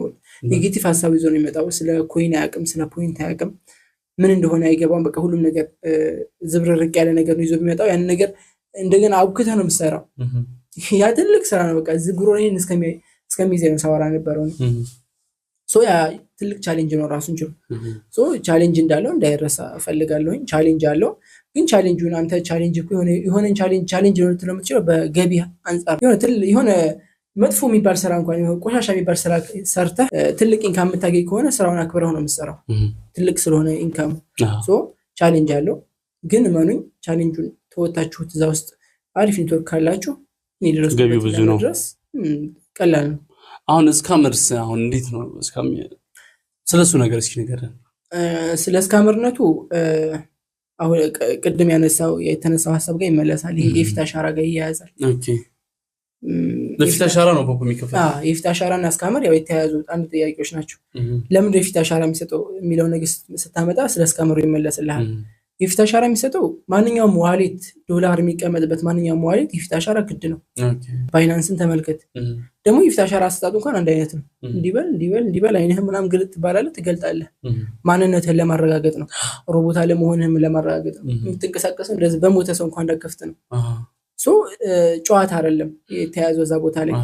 ሲቀጥል ሌላ አሁን ምሳሌ ቲክቶክ አለ፣ ዩቲዩብ አለ። የፊት አሻራ ይሰጥበት፣ ይህኛው ተሰጠበት ለምን የሚል ነገር ስታመጣ አንድ ከፍ ብሏል እርምጃ። ቲክቶክን ተመልከት። ቲክቶክ አካውንትን ብትሰረቅ ምን ታመጣለህ? አክብትደረግ ከባድ ነው የሚሆነው። ተመልከታችሁ እያለቀሱ ነው። ስንት በሚሊዮን ፎሎወርስ ያላቸው ልጆች ተሰርቀው ሀክ ይደረጋሉ። በቃ ማንም አይመልስላቸውም። በጣም ተከራክረህ ብታስመልስ ራሱ ብዙ መስዋዕትነት ከፍለህ ብዙ ብር ከፍለህ የተለያየ ነገር አድርገህ ለብዙ ነገር ሆፕ ላይ 101% ሀክ አትደረግ። 101% ሀክ የመደረግ ዕድሉ ዝቅተኛ ነው። ስልኬን ብሰጥ ራሱ ሀክ አታደርገኝም። ስልኬን እንደዛ አድርጌ ብሰጥ ስልኬ ቢጠፋ ውሃ ውስጥ ቢገባ ስንት አሁን ኢሜይላቸውን አታውቅም። ብዙ ዩቲዩበሮች አሁን የተሰሩ አውቃለሁኝ። ዝም ብሎ ባገኙት ኢሜይል ነበር የሚጠቀሙት። ሳያስቡት ዩቲዩብ አደግልቅ ነገር ደረሰ፣ ፎሎወርስ አገኙ። ምናምን ሌባ ስልካቸውን ይሰርቃቸዋል። ኢሜይሉን ይዞት ጥርግ ይላል። በዛ ሰዓት ጠፍቶ ይቀራል ማለት ነው። ፖፕ ላይ ግን እንደዛ የሚባል ነገር የለም። ስልክ የፈለገ ቢሆን የፊት አሻራ እስካለ ድረስ አንተ መጠቀም ትችላለህ። አሁን ዲቫይስ ሲቀይር እኔ አሁን ኢሜይሌን ፓስወርድን ብሰጠህ ማለት ነው ፖፕን ከፍተህ ብትገባ ምንም አይነት ዊዝድሮ ማድረግ አትችልም። ምንም ነገር $1 ሚሊዮን ቢኖረው ዊዝድሮ ልታደርግ ስለ የፊት አሻራ ይጠይቃል። ሸረፈዲና አይደለህም ነው እኔ ከሌለሁኝ ዶላር አይንቀሳቀስም፣ ጊፍት መስጠት አትችልም፣ ምንም ነገር ማድረግ አትችልም። ይሄ የፊት አሻራ የምንሰጠው ለደህንነት ነው እንጂ እነ ባይናንስ እነ የተለያዩ እንትኖች ዋሌቶች የፊት አሻራ እንደሚጠይቁት እሱም ይጠይቃል። ሀክ ላለመደረግ ነው ይሄ ሁላ ነገር የተደረገ የፊት አሻራ የሚሰጥ። ከዛ ውጭ ግን ምንም አይነት የፊት አሻራ ጋር የሚያገናኘው ሌላ መጥፎ ነገር የለውም። ስለዚህ እስካመር ምንም አይነት አንድ ሰው ሀክ ተደረግኩ ብሎ እንግዲህ ብዙ ኬዝ ያጋጥመኛል፣ በብዙ ኬዝ ይደወልልኛል ምናምን። አንድ ሰው ሀክ ተደረግኩ ብሎ የመጣ ሰው የለም።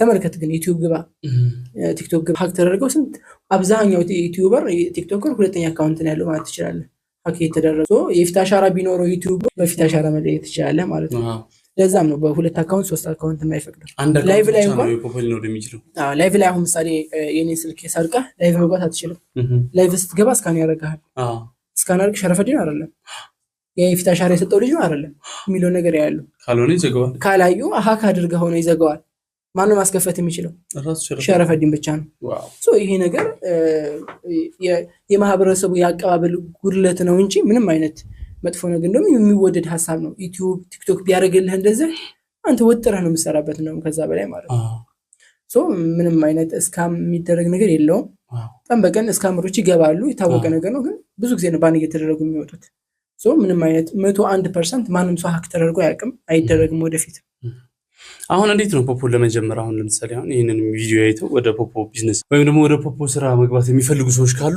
እንዴት ነው መጀመር የሚችሉ ፖፖን ባይዘው እኔ ሁሉም ሰው ይሰራል የሚል ግምት የለኝም እውነት ለመናገር ያው ሀቅ መናገር ስላለበት መክሊታችሁን ፈልጉ ነው እያልኩ ያለሁት እንጂ ምሳሌ ሁሉም ሰው ሸረፈዲን አይሆንም እውነት ነው ሁሉም ሰው ምንድነው ጅንጅብል ነጋዴ ምንድነው ኮሮሪማ ምናምን የሚባል ነገር አለ እዛ ነው እንትን መክሊት እዛ ሆኖ ዘሁን የሚባል ነገር የለም ሁሉም ሰው ይሰራል አው ይሰራል ኦንላይን ላይ ነው ሱቅም ተቀምጠ የተለያየ ነገር አድርገህ ትሰራዋለህ ገብታችሁ ሞክሩት ነው ገብተው ከሞከሩት አይታወቅም መክሊት ልታገኝ ትችላለህ የኔ መክሊት ይሆናል ለፖፖ ነው ለፖድካስት በላይ እንዶ ጋይድ ማድረገው ደግሞ ይሄ ብዙ ተከታይ ያላችሁ ልጆች በፎሎወርስ ብዛት በዩቲዩብ ያመጧቸው እንትኖች ካሉ በነዛ አሪፍ ገቢ ያገኛል ኢንካም ያገኛሉ ሶ ለነሱ ጋይድ አደርጋለሁ ከምንም በላይ ሁሉም ሰው ገብቶ ይሞክረው እኔ እንዶ ይሄ ትደርሳለች ያልኳት ልጅ ሱፐር ገብታ አይቻለሁ በኔ ስር ሆና ወላሂ ነው የምልህ እትቁም ትጋደም ተቀመገል የለም ንጎሽ ይሁን እንዶ እትቁም ትጋደም ነው የምልህ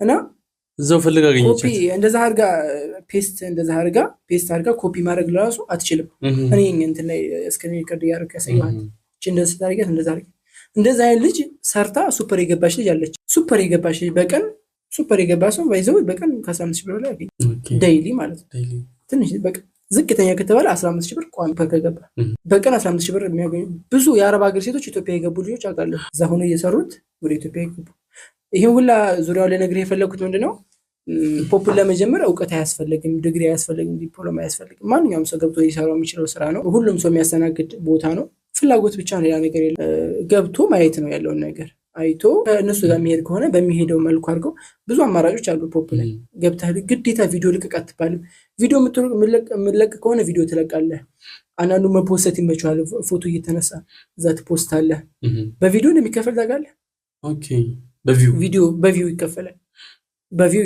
በኮይን ነው የሚከፍሉ በራሳቸው ሲከፍሉ በኮይን ነው የሚከፍሉ ያን ኮይን ነው አንተ ኤክስቼንጅ አድርገህ በንግድ ባንክ ቫይራል የሚወጣ ቪዲዮ ከሰራህ ያው ዛሬ በንግድ ባንክ በቴሌብር ታወጣዋለህ በቀን ስንት ቪዲዮ ፖስት ማድረግ ይቻላል ገደብ የለውም የፈለከውን ያህል ማድረግ ትችላለህ በደንብ ደግሞ ሞር ኦዲየንስ ሲኖረው ደግሞ ይሄን እንቱን እያዘመነው አፕዴት እያደረገ ይመጣል ሶ ብዙ አይነት እዛ ውስጥ ከገባ ብዙ አይነት ስራዎች አሉ ማንኛውም ሰው ገብቶ ቢሞክረው ባይነኝ እኔ ሰርቶም ይሰራዋል ያልኩት ሰው ሳይሰራው ቀርቷል አይሰራውም ያልኩት ሰው ደግሞ ሰርቶት አይቻለው ሁሉም ሰው ገብቶ ምንም የሚያስፈልግ ነገር የለም አይነው ሃይን ስታየው እንዴት ነው ሆነ አይነው ሃይን ዝም ብለህ ትኩር ብለህ ስታይ ትሰራለህ ብዬን ማብነው አይነው ሃይን እኔ ምን በኖርማል ዩዘሩና በኤጀንቱ መካከል ያለው ልዩነት ምንድነው ልዩ ኖርማል ዩዘር ኮንክ ፒራሚድ መስራት አትችልም ኦኬ ኔትወርክ መገንባት አትችልም እንጂ ሌላ ስራ መስራት ትችላለህ እሺ በላይቭ ልትከፈል ትችላለህ ሴት ከሆነች ሙሉ ነገር መስራት ትችላለህ ኔትወርክ ብቻ መገንባት አትችልም በራስ እንጂ ጌም ልትጫወት ትችላለህ ፒክ የሚባለውን ከጊፍተሮች ጊፍት ልትቀበል ትችላለህ የፈለከውን ሰዓት ትሰራለህ ኔትወርክ ብቻ መገንባት አትችልም ኤጀንሲን ስላልሰጥ ኤጀንሲ የምትቀበለው ከኤጀንሲ ነው ሶ ከዛ ውጭ ግን ምንም ነገር ማድረግ ትችላለህ ኤጀንት መሆኑ ምንድነው አስፈላጊነቱ ምንድነው ኤጀንትነቱ ምን ይጠቅማል ኤጀንሲ መያዝህ የሚጠቅመህ ጋይድ እንዲያደርግህ ነው አንተ አሁን ዛሬ ልገባ ትችላለህ ገብተህ ማንንም ሰው ጋር ካልገባህ ይከብዳል ትንሽ ምንም ዕውቀት ቢኖር አዲስ ነገር ስለሆነ እቺ ለሚያሳይ ኤጀንሲ ነው ሶ ጋይድ ያደርጋል ባይዘው ግን ታጋለህ አንድ ነገር እንገርህ በደንብ እንድትይዝልኝ የሚፈልገው ነገር አንተ ኤጀንሲ ስለሌለህ አንተ የሚጎልብህ ነገር የለም ኦኬ አሁን ምሳሌ እኔ 100,000 ስሰጥ ለአንተ ኤጀንሲ ካለህ ኤጀንሲ ወይም ደግሞ ኤጀንሲ ስለኖረ 30% ይቆረጥብሃል። ኤጀንሲ ባይኖርም 30% የሚቆረጥብህ። ኤጀንሲ ካለ ለኤጀንሲ ይከፈለዋል። ኤጀንሲ ከሌለ ደግሞ ለፕላትፎርም 30% ታስገባለታል። ያው ገቢህም ፊክስድ ነው፣ አንድ አይነት ነው የሚሆነው። ሶ የልጁን ገንዘብ አይደለም የሚበላው። ወይም ደግሞ ኤጀንሲ ሲኖር ካንተ የሆነ ተቆራጭ ቢደረግ እኮ እንደዛ ይሆናል እኮ ታውቃለህ። ልክ አንተ አሁን ኤጀንሲ አይኖርህ 30% ይቆረጥብሃል። ኤጀንሲ ከያዝክ ደግሞ ለኤጀንሲ ስለሚከፈለው 45% ይቆረጥብሃል ብትባል እኮ ይሄ ልጅ የኔን ገንዘብ ነው የሚበላው ማለት ነው። የሚሻለኝ ኤጀንሲ ባይኖረኝ ነው ትላለህ። ኤጀንሲ መያዝ ትልቅ ጥቅም አለው። ሲቀጥል ኤጀንሲ መሆንህ ትልቅ አድቫንቴጅ አለው። ለምን? ይሄ ኔትወርክ ለመገንባት ትልቅ ኢንካም አሁን ላይ ያለው እሱ ነው። አሁን ላይ እኔ ምን ጋይድ ታደርጋለህ ብትለኝ ሰዎችን ገብቶ ኤጀንሲውን እንዲሰሩ አሁን ላይ ባለው ሁኔታ ገና ማህበረሰቡ አልገባም፣ ገና ተቀባይነቱ ብዙ አይደለም። ሶ አሁን ላይ ገብተህ ኔትወርክን ሰርተህ ብትቀመጥ ነገ ከነገ ወዲያ ሰው መግባት ካቆመና ሰው ገብቶ ካለቀ ወደ ፕላትፎርምነት እንገለብጠዋለን። አሁን ዛሬ ላይ ታይተዋል። ገብተህ ከሆነ አዲስ ልጆች ነው ላስረዳችሁ ምናምን ነው። የሆነ ዘመን ይመጣል። ይሄን ቪዲዮ ታያዋለህ። የዛን ጊዜ የሆነ ዘመን ይመጣል። ያ ዘመን ምንድነው? አርት ማሳያ ወይም ሶሻል ሚዲያ ሆኖ ታያዋለህ። በኢንስታግራም ምናምን ሃይማኖት ካለ ሃይማኖት ትሰብካለህ፣ አርት ካለ አርትን ታሳያለህ። የተለያየ ነገር የሚደረግበት ቦታ ይሆናል፣ ይገለበጥ። አሁን ላይ ሰው ባለው አየር ነው የሚንቀሳቀሰው። አሁን ላይ ያለው አየር ኤጀንሲነት ነው። ኤጀንሲነት ሆኖ ቢሰሩ አሁን ላይ ጥሩ ነው። ነገ ከነገ ወዲያ ሰው እንደ ቲክቶክ ምናምን ቫይራል ከወጣ በኋላ ወደ አርታችን ፕላትፎርሙ የሚፈልገውን ነገር ይዘህ ደግሞ ይቀጥላለህ። በዛው ገቢውም ያው በእንደዛው አይነት በየሂደቱ ይቀጥላል፣ አያቆም። ፖፕ እንትን ነው ባይዘው የሩጫ ሜዳ ነው። ምንም መድረሻ የለም። በቃ የምትባለው ቦታ የለም። ፕራይቬት ኮል የሚባል ነገር ነው። ፕራይቬት ኮል የተነሳ ሐሳብ ነው። ይሄ ቲክቶክ ላይ አንድ ልጅ አንስቶ ሰምቻለሁ። ፕራይቬት ኮል ምንድነው? ፕራይቬት ኮል ልጅ ያነሳውን ሐሳብ ልንገርህ። ልክ እንደ ቅድም ሴቶች መጠቀሚያ እንዳልከው ልክ እንደዛ ያደርግና ከዛ ፕራይቬት ኮል ያደዋውላቸዋል። ከዛ በኋላ እዛ ላይ መጥፎ ነገር እንዲያደርጉ ይፈቅድላቸዋል የሚል ነገር ነው ያነሳው ልጅ። እሺ ግን ከየት እንዳመጣው አላውቅም። ወንድና ሴት ያገናኛል ፖፕ የሚል ነገር ነው ያነሳው። ፕራይቬት ኮል ማለት ትደዋወላለህ፣ ሶስተኛ ወገን አይገባብህም። የምፈልገው ነገር እዛ ጋር እንድታደርግ ይፈቀድልሃል። ኖርማል ኮል ማለት ነው። ኖርማል ኮል ማለት ተደዋውሎ በዛ ምናምን አሁን ወደ ሪሌሽንሺፕ የሚገባሉ። ቪዲዮ ፖፕ ሲመሰረት መጀመሪያ አካባቢ ነበረ የሆነች ወራቶች፣ ከዛ ወዲያው ተዘጋ። በቃ አይጠቅም ይሄ ነገር አይጠቅም ተብሎ ተዘጋ። የለም እስካሁን ድረስ ፖፕ ላይ ተገናኘንም ብለው ደግሞ ስም እንዳያጠፋ የለም እስካሁን ድረስ ድራሹ።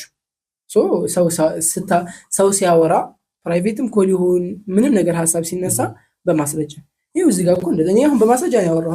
ስንት ከፈለኛለህ? በማስረጃ ነው ያሳየው። እና ሌላም ሐሳብ ኔጌቲቭ ሐሳብ ስታመጡ በማስረጃ ይሄ ነገር ሁሉ ጊዜ የተናገረን ያለ ነው። አሁን ይላክልኛል ገብቼ ሳይ ተጨባጭ ነገር አላነሳም። እንዲህ ነበር፣ እንዲህ ይሆናል፣ እንዲህ ቢሆንስ፣ የፊት አሻራ የምንሰጠው እንዲህ ቢሆንስ ተብሎ ዝም ብሎ በግምት ሰው እንዲህ ቢሆንስ። ኧረ እንደዛ አይነት ነገር አይደረግም። የቴክኖሎጂ ዘመን ያለንበት ሰው። ስለዚህ አሁን ቢሆን በማስረጃ ንቶሎ ለማለት ነው የፈለኩት። ፖፖ ጉዳት አለው ብለህ ይሄ ጉዳት አለው ፖፖ ብለህ የምትጠቅሰው አንድ ነገር ይኖራል? ጉዳት አለው ብዬ የማምነው የታወቀ ነገር ነው። ቁማሩ ነው። ራስን መቆጣጠር ማችል ልጅ ወይም መጥፎ ስበና ያለህ ልጅ ከሆንክ ትበላሻለህ፣ ያበላሻል። አንዳንዴ በቃ ከአፑ ውጡ የምንላቸው ሰዎች አሁን እቺ ቲክቶክ ላይ ወጣ አር ያለችው ልጅ 1.5 ሚሊዮን ተበላው ያለችው ልጅ ጓደኞቿ እኛ ጋር ይሰራሉ። የሷ ጓደኞች ሚሊዮነር ሆኗል። በቃ በዚህ በፖፕ የተነሳ ሰርተው ማለት ነው። እንደውም የሆነ ሰዓት ላይ ነግሯት ነበር። በቃ አራንቺ በቃ ይሄ ቁማር ይብቃሽ ውጭ ከዛ ብሏት ወጣ አዳራን ስትጫወት አድራ ጧት 200 ሺህ ተበላው እያለች ራስ መቆጣጠር የሚባል ነገር የለም። ለእንደዚህ አይነት ሰው ቢቀር ነው የሚሻለው፣ ባይገቡ ነው የሚሻለው። ራስን ተቆጣጠር። መጥፎ ስብዕና ካለ መጥፎ ስብዕናን ይጨምራል። እንደዚህ አይነት ነገር ባይሆን እቺ ልጅ አሁን ታልኩ ልጅ አሁን እቺ የምትለው ልጅ 1.5 ሚሊዮን ተበላው የምትለው ልጅ 33 ሚሊዮን በቀን ዊን አድርጋ ታውቃለች። 33 ሚሊዮን ማለት ወደ ኢትዮጵያ ብር ስታመጣው ወደ 800 ሺህ ብር ማለት ነው። 800 ሺህ ብር በአንድ ቀን ዊን አድርጓት ሰጥቷት መልስ አስበላት ይጨምርልኛል ብላ ማለት ነው። ቁማርተኞች ይቅርባችሁ ነው የሸረፈዲን መልእክት፣ ይቅርባችሁ እያልኩ ነው እኔ ሁልጊዜ የምመክረው። ባይዘው አንድ ሰው እኔ ቁማር አንድ ቀን አበረታትቼ ማላቅ፣ ያው ውሸቴን ከሆነ ኮሜንት ላይ ተነበዋለህ። አንድ ቀን ቁማር ተጫዋቱም እንደዛ አድርጉ ብዬ ማላቅም። ሁልጊዜ አትጫዋቱ፣ የምታወቀውም በዛው ሲጀመር ነው። ቁማር አትጫዋቱ ወይ ነው የምታወቀው። ስለዚህ ቁማር ለለመደ ሰው ወይም ደግሞ ቁማር መጫወት ለሚፈልግ ወይም የቁማር ሱስ ያለበት ሰው ፖፕ ላይ ስለ ፒኬ መጨረሻ የምትጨምርልን ነገር አለ? የመጨረሻ ስለኔ ፒኬ ምናልባት አሁን በቅርቡ አሁን ፎንቴ ገብተው ፒኬ ሲጫወቱ ነበርና ትልቅ ላነሳ የፈለጉት ሀሳብ ምንድነው ቲክቶክ ላይ ያለውን ነገር እዚህኛው ላይ ማምጣት እንችላለን። አሁን ፎንቴ ሀውልታ ገብተው አሁን ፒኬ ተጫወተ በ15 ደቂቃ ወደ 200 ሺህ ብር የሚጠጋ ብር ነው ያገኘው። እሺ ከገባ እንግዲህ ገና 11 ቀኑ ምናምን ግን የሚገርም ገንዘብ ነው የሰራው። ታዋቂነቱም ስላለ ነው ያለ ማዋሸት። ግን መስራት ይችላል ማድረግ እንችላለን። እኔ የተጫወቱት ጌም አለ ስክሪንሾት ላሳይ ይችላል። በ15 ደቂቃ 38 ሚሊዮን ነው ዊን ያደረኩት። እሺ ወደ 1 ሚሊዮን ብር ማለት ነው። ወደ 700 ሺህ ብር የሚጠጋ ብር። እሺ በ15 ደቂቃ የሰራሁት ጌም ላይ ያሸነፍኩት ሶ ያንን የቲክቶክ ላይ በአንድ ጌም በ15 ደቂቃ እንደዛ ይገኛል 1 ሚሊዮን ይገኛል ማለት ያው የጊፍተሮች እንትን ነው። አሪፍ ጊፍተሮች አሉ ማለት ነው። ብዙ ጊፍተሮች አሉ። ብዙ ጋይድ ያረኳቸው ልጆች አሉ። አሁን ብዙ ስማቸውን ብጠቅስ ደስ የሚሉ ልጆች አሉ። አሜሪካዊ ናቸው። አሜሪካ ውስጥ ናቸው። ፖፖን ያስረዳኋቸው እኔ እነሱ ሲገባቸው በኋላ ጊፍተር ሆነ እዛው ኦኬ በሚሊዮን ነው ጊፍት የሚሰጡ። በቃ ለነሱ እንማራለች ዶላር ለነሱ ስለያራለ ሶ ይሄ እንትን ላይ ዩቲዩብ ላይ ማን ነው እንትን ላይ ያለውን ነገር ቲክቶክ ላይ ያለውን ነገር አንበሳ ወረደ እንትን ወጣ የሚለው ነገር ፖፖ ላይ ብናመጣው መስራት እንችላለን የሚለው ነገር ለማሳየት እፈልጋለሁ። ሶ ስለዚህ እንደ ሶሻል ሚዲያነት እንጠቀመው ነው ባጭሩ። እጅግ በጣም አድርገን እናመሰግናለን። ከወጣቱ ፖፐር ወይም ደግሞ ከፖፖ ባለሙያ ጋር በዓለም 8ኛ ኦር ደግሞ ከዓለም 8ኛ ከአፍሪካ 1ኛ ሆኖ ፖፖን እየመራው ያለው ወጣት ጋር የነበረን ቆይታ ይሄንን ይመስላል። ጨዋታችንም ያልቀርልን በቀጣይ ስለ ባይናንስ እንደዚሁም ደግሞ ስለ ፖፖ ደግሞ ኢንተርናል ነገሮች እንዴት አከፋፈቱን እንዴት አሰራሩንስ ያሳየናል በሚሉ ቪዲዮዎች በቀጣይ እንመጣለን። የዛሬው ቪዲዮአችን ግን እዚህ ላይ ይጠናቀቃል። የዚህን ፕሮግራም በስፖንሰር አድርገው ያቀረቡላችሁ ወሎ ሪል ስቴት የምን ጊዜም ብራንድ አምባሳደራችን ነው። ፕሮግራማችንን ስፖንሰር የሚያደርግልን ወሎ ሪል ስቴት ነው። በቀጣይ ደግሞ ሁለተኛ እንደዚህ ፏብልጭ እንደዚህ ዝንጥ እንደለ ያደረገኝን ኒዛም ፋሽንን አመሰግኑልኝ ይፈልጋለሁ። ሸጋ ቲዩብ የዛሬ ሳምንቱ ፕሮግራማችን ይሄንን ይመስላል። በቀጣይ ሸረፈዲን ምን እንጠይቅላችሁ ኦር ደግሞ ምን አይነት ፕሮግራም ይዘን እንጣ በቀጣይስ ማን ይምጡ ባይዘው ለሚቀጥለው ፕሮግራም አንድ በጣም የሚገርም ስፔሻል ገስት አለን። እጅግ በጣም የማትጠብቁት እጅግ ሁላችሁም የምትወዱት ስፔሻል ገስት አለን። ስሙ ይነገር አይነገር? ስሙ ይነገር? ስሙ አይነገርም፣ ግን እጅግ በጣም የሚገርም እንግዳ ሁላችሁም በፖድካስት ታሪክ የምትፈልጉት የምትወዱት እንግዳ በቀጣይ ይዘንላችሁ እንመጣለን። ቻናላችንን ሰብስክራይብ እያደረጋችሁ ሁላችሁም እንጠብቁን በታላቅ ትህትና ጠይቃለሁ። ወንድሜ ሸረፈዲን አክብረን ስለመጣ ለሰጠን ሰፋፊ ማብራሪያዎች እጅግ በጣም አድርገን እናመሰግናለን። ቤትህ ነው። ኤኒ ታይም ሐሳቡ አስተያየቶች ሲኖሩ ደግሞ መተህ ቤታችንን ተጠቅመህ ማንኛውንም መልእክት ማስተላለፍ እንደምትችል በዚህ አጋጣሚ እነግራለሁ። በመጨረሻ የምትለው ነገር ካለ? በመጨረሻው እናንተ ነው የማመሰግነው። በዚህ ደረጃ ግልጹ ናችሁ ያለውን ነገር ቀርባችሁ እንደ ሰው ቁጭ ብላ ማማት ትችላላችሁ። በዛ በኩል ኔጌቲቭ ሐሳብ ያነሳ ብዙ ነገር ማንሳት ስትችሉ ትክክለኛው መረጃ ከታማኝ ከሆነ ምንጭ በመረጃ በሚታይ ሊሆን ይችላል በሆነ ሳይሆን በሚታይ ነገር ጋብዛችሁኝ ያለው ነገር በግልጽ ስላወራን በጣም ደስ ብሎኛል። ከመለ በላይ ላመሰግናችሁ እወዳለሁ። በጣም እጅግ በጣም አድርገን እኛም እናመሰግናለን። የዛሬው ፕሮግራማችን ይመስላል። ወሎ ሪል ስቴት እና ኒዛም ፋሽን እናመስግኑልኝ።